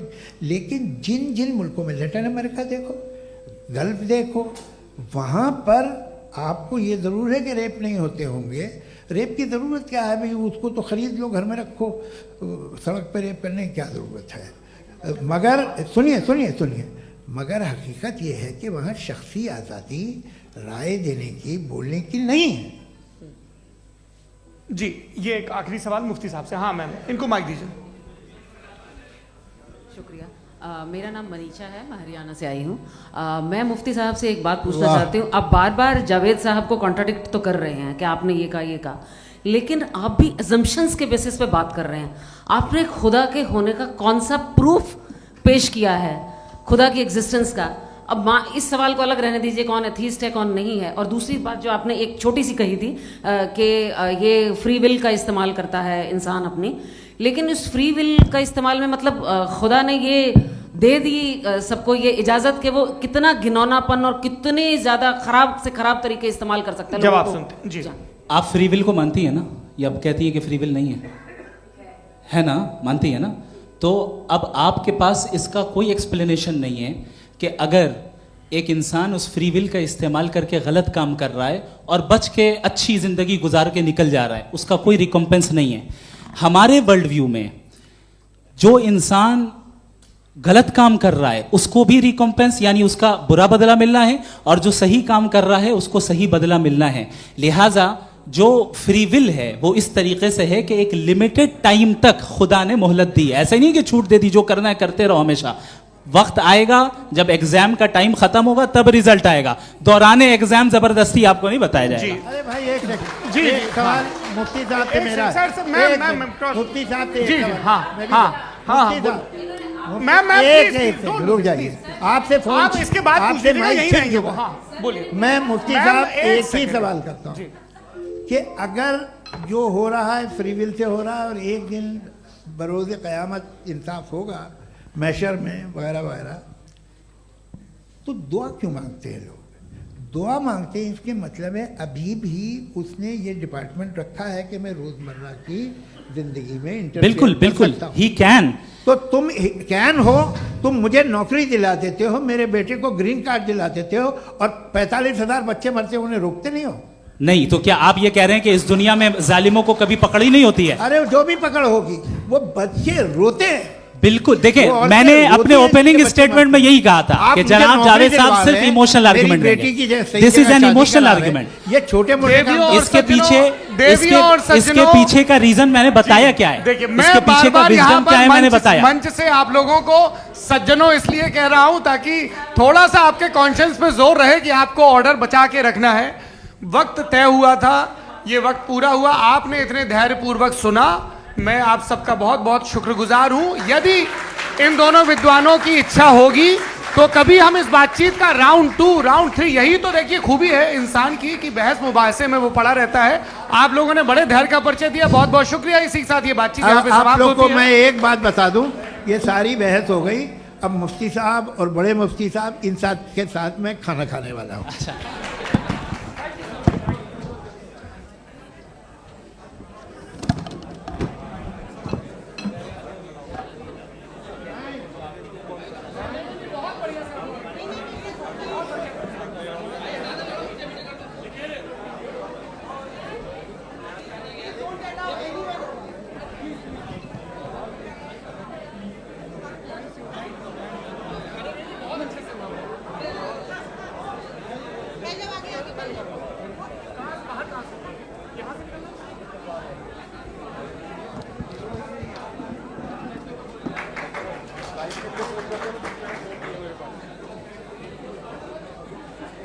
आप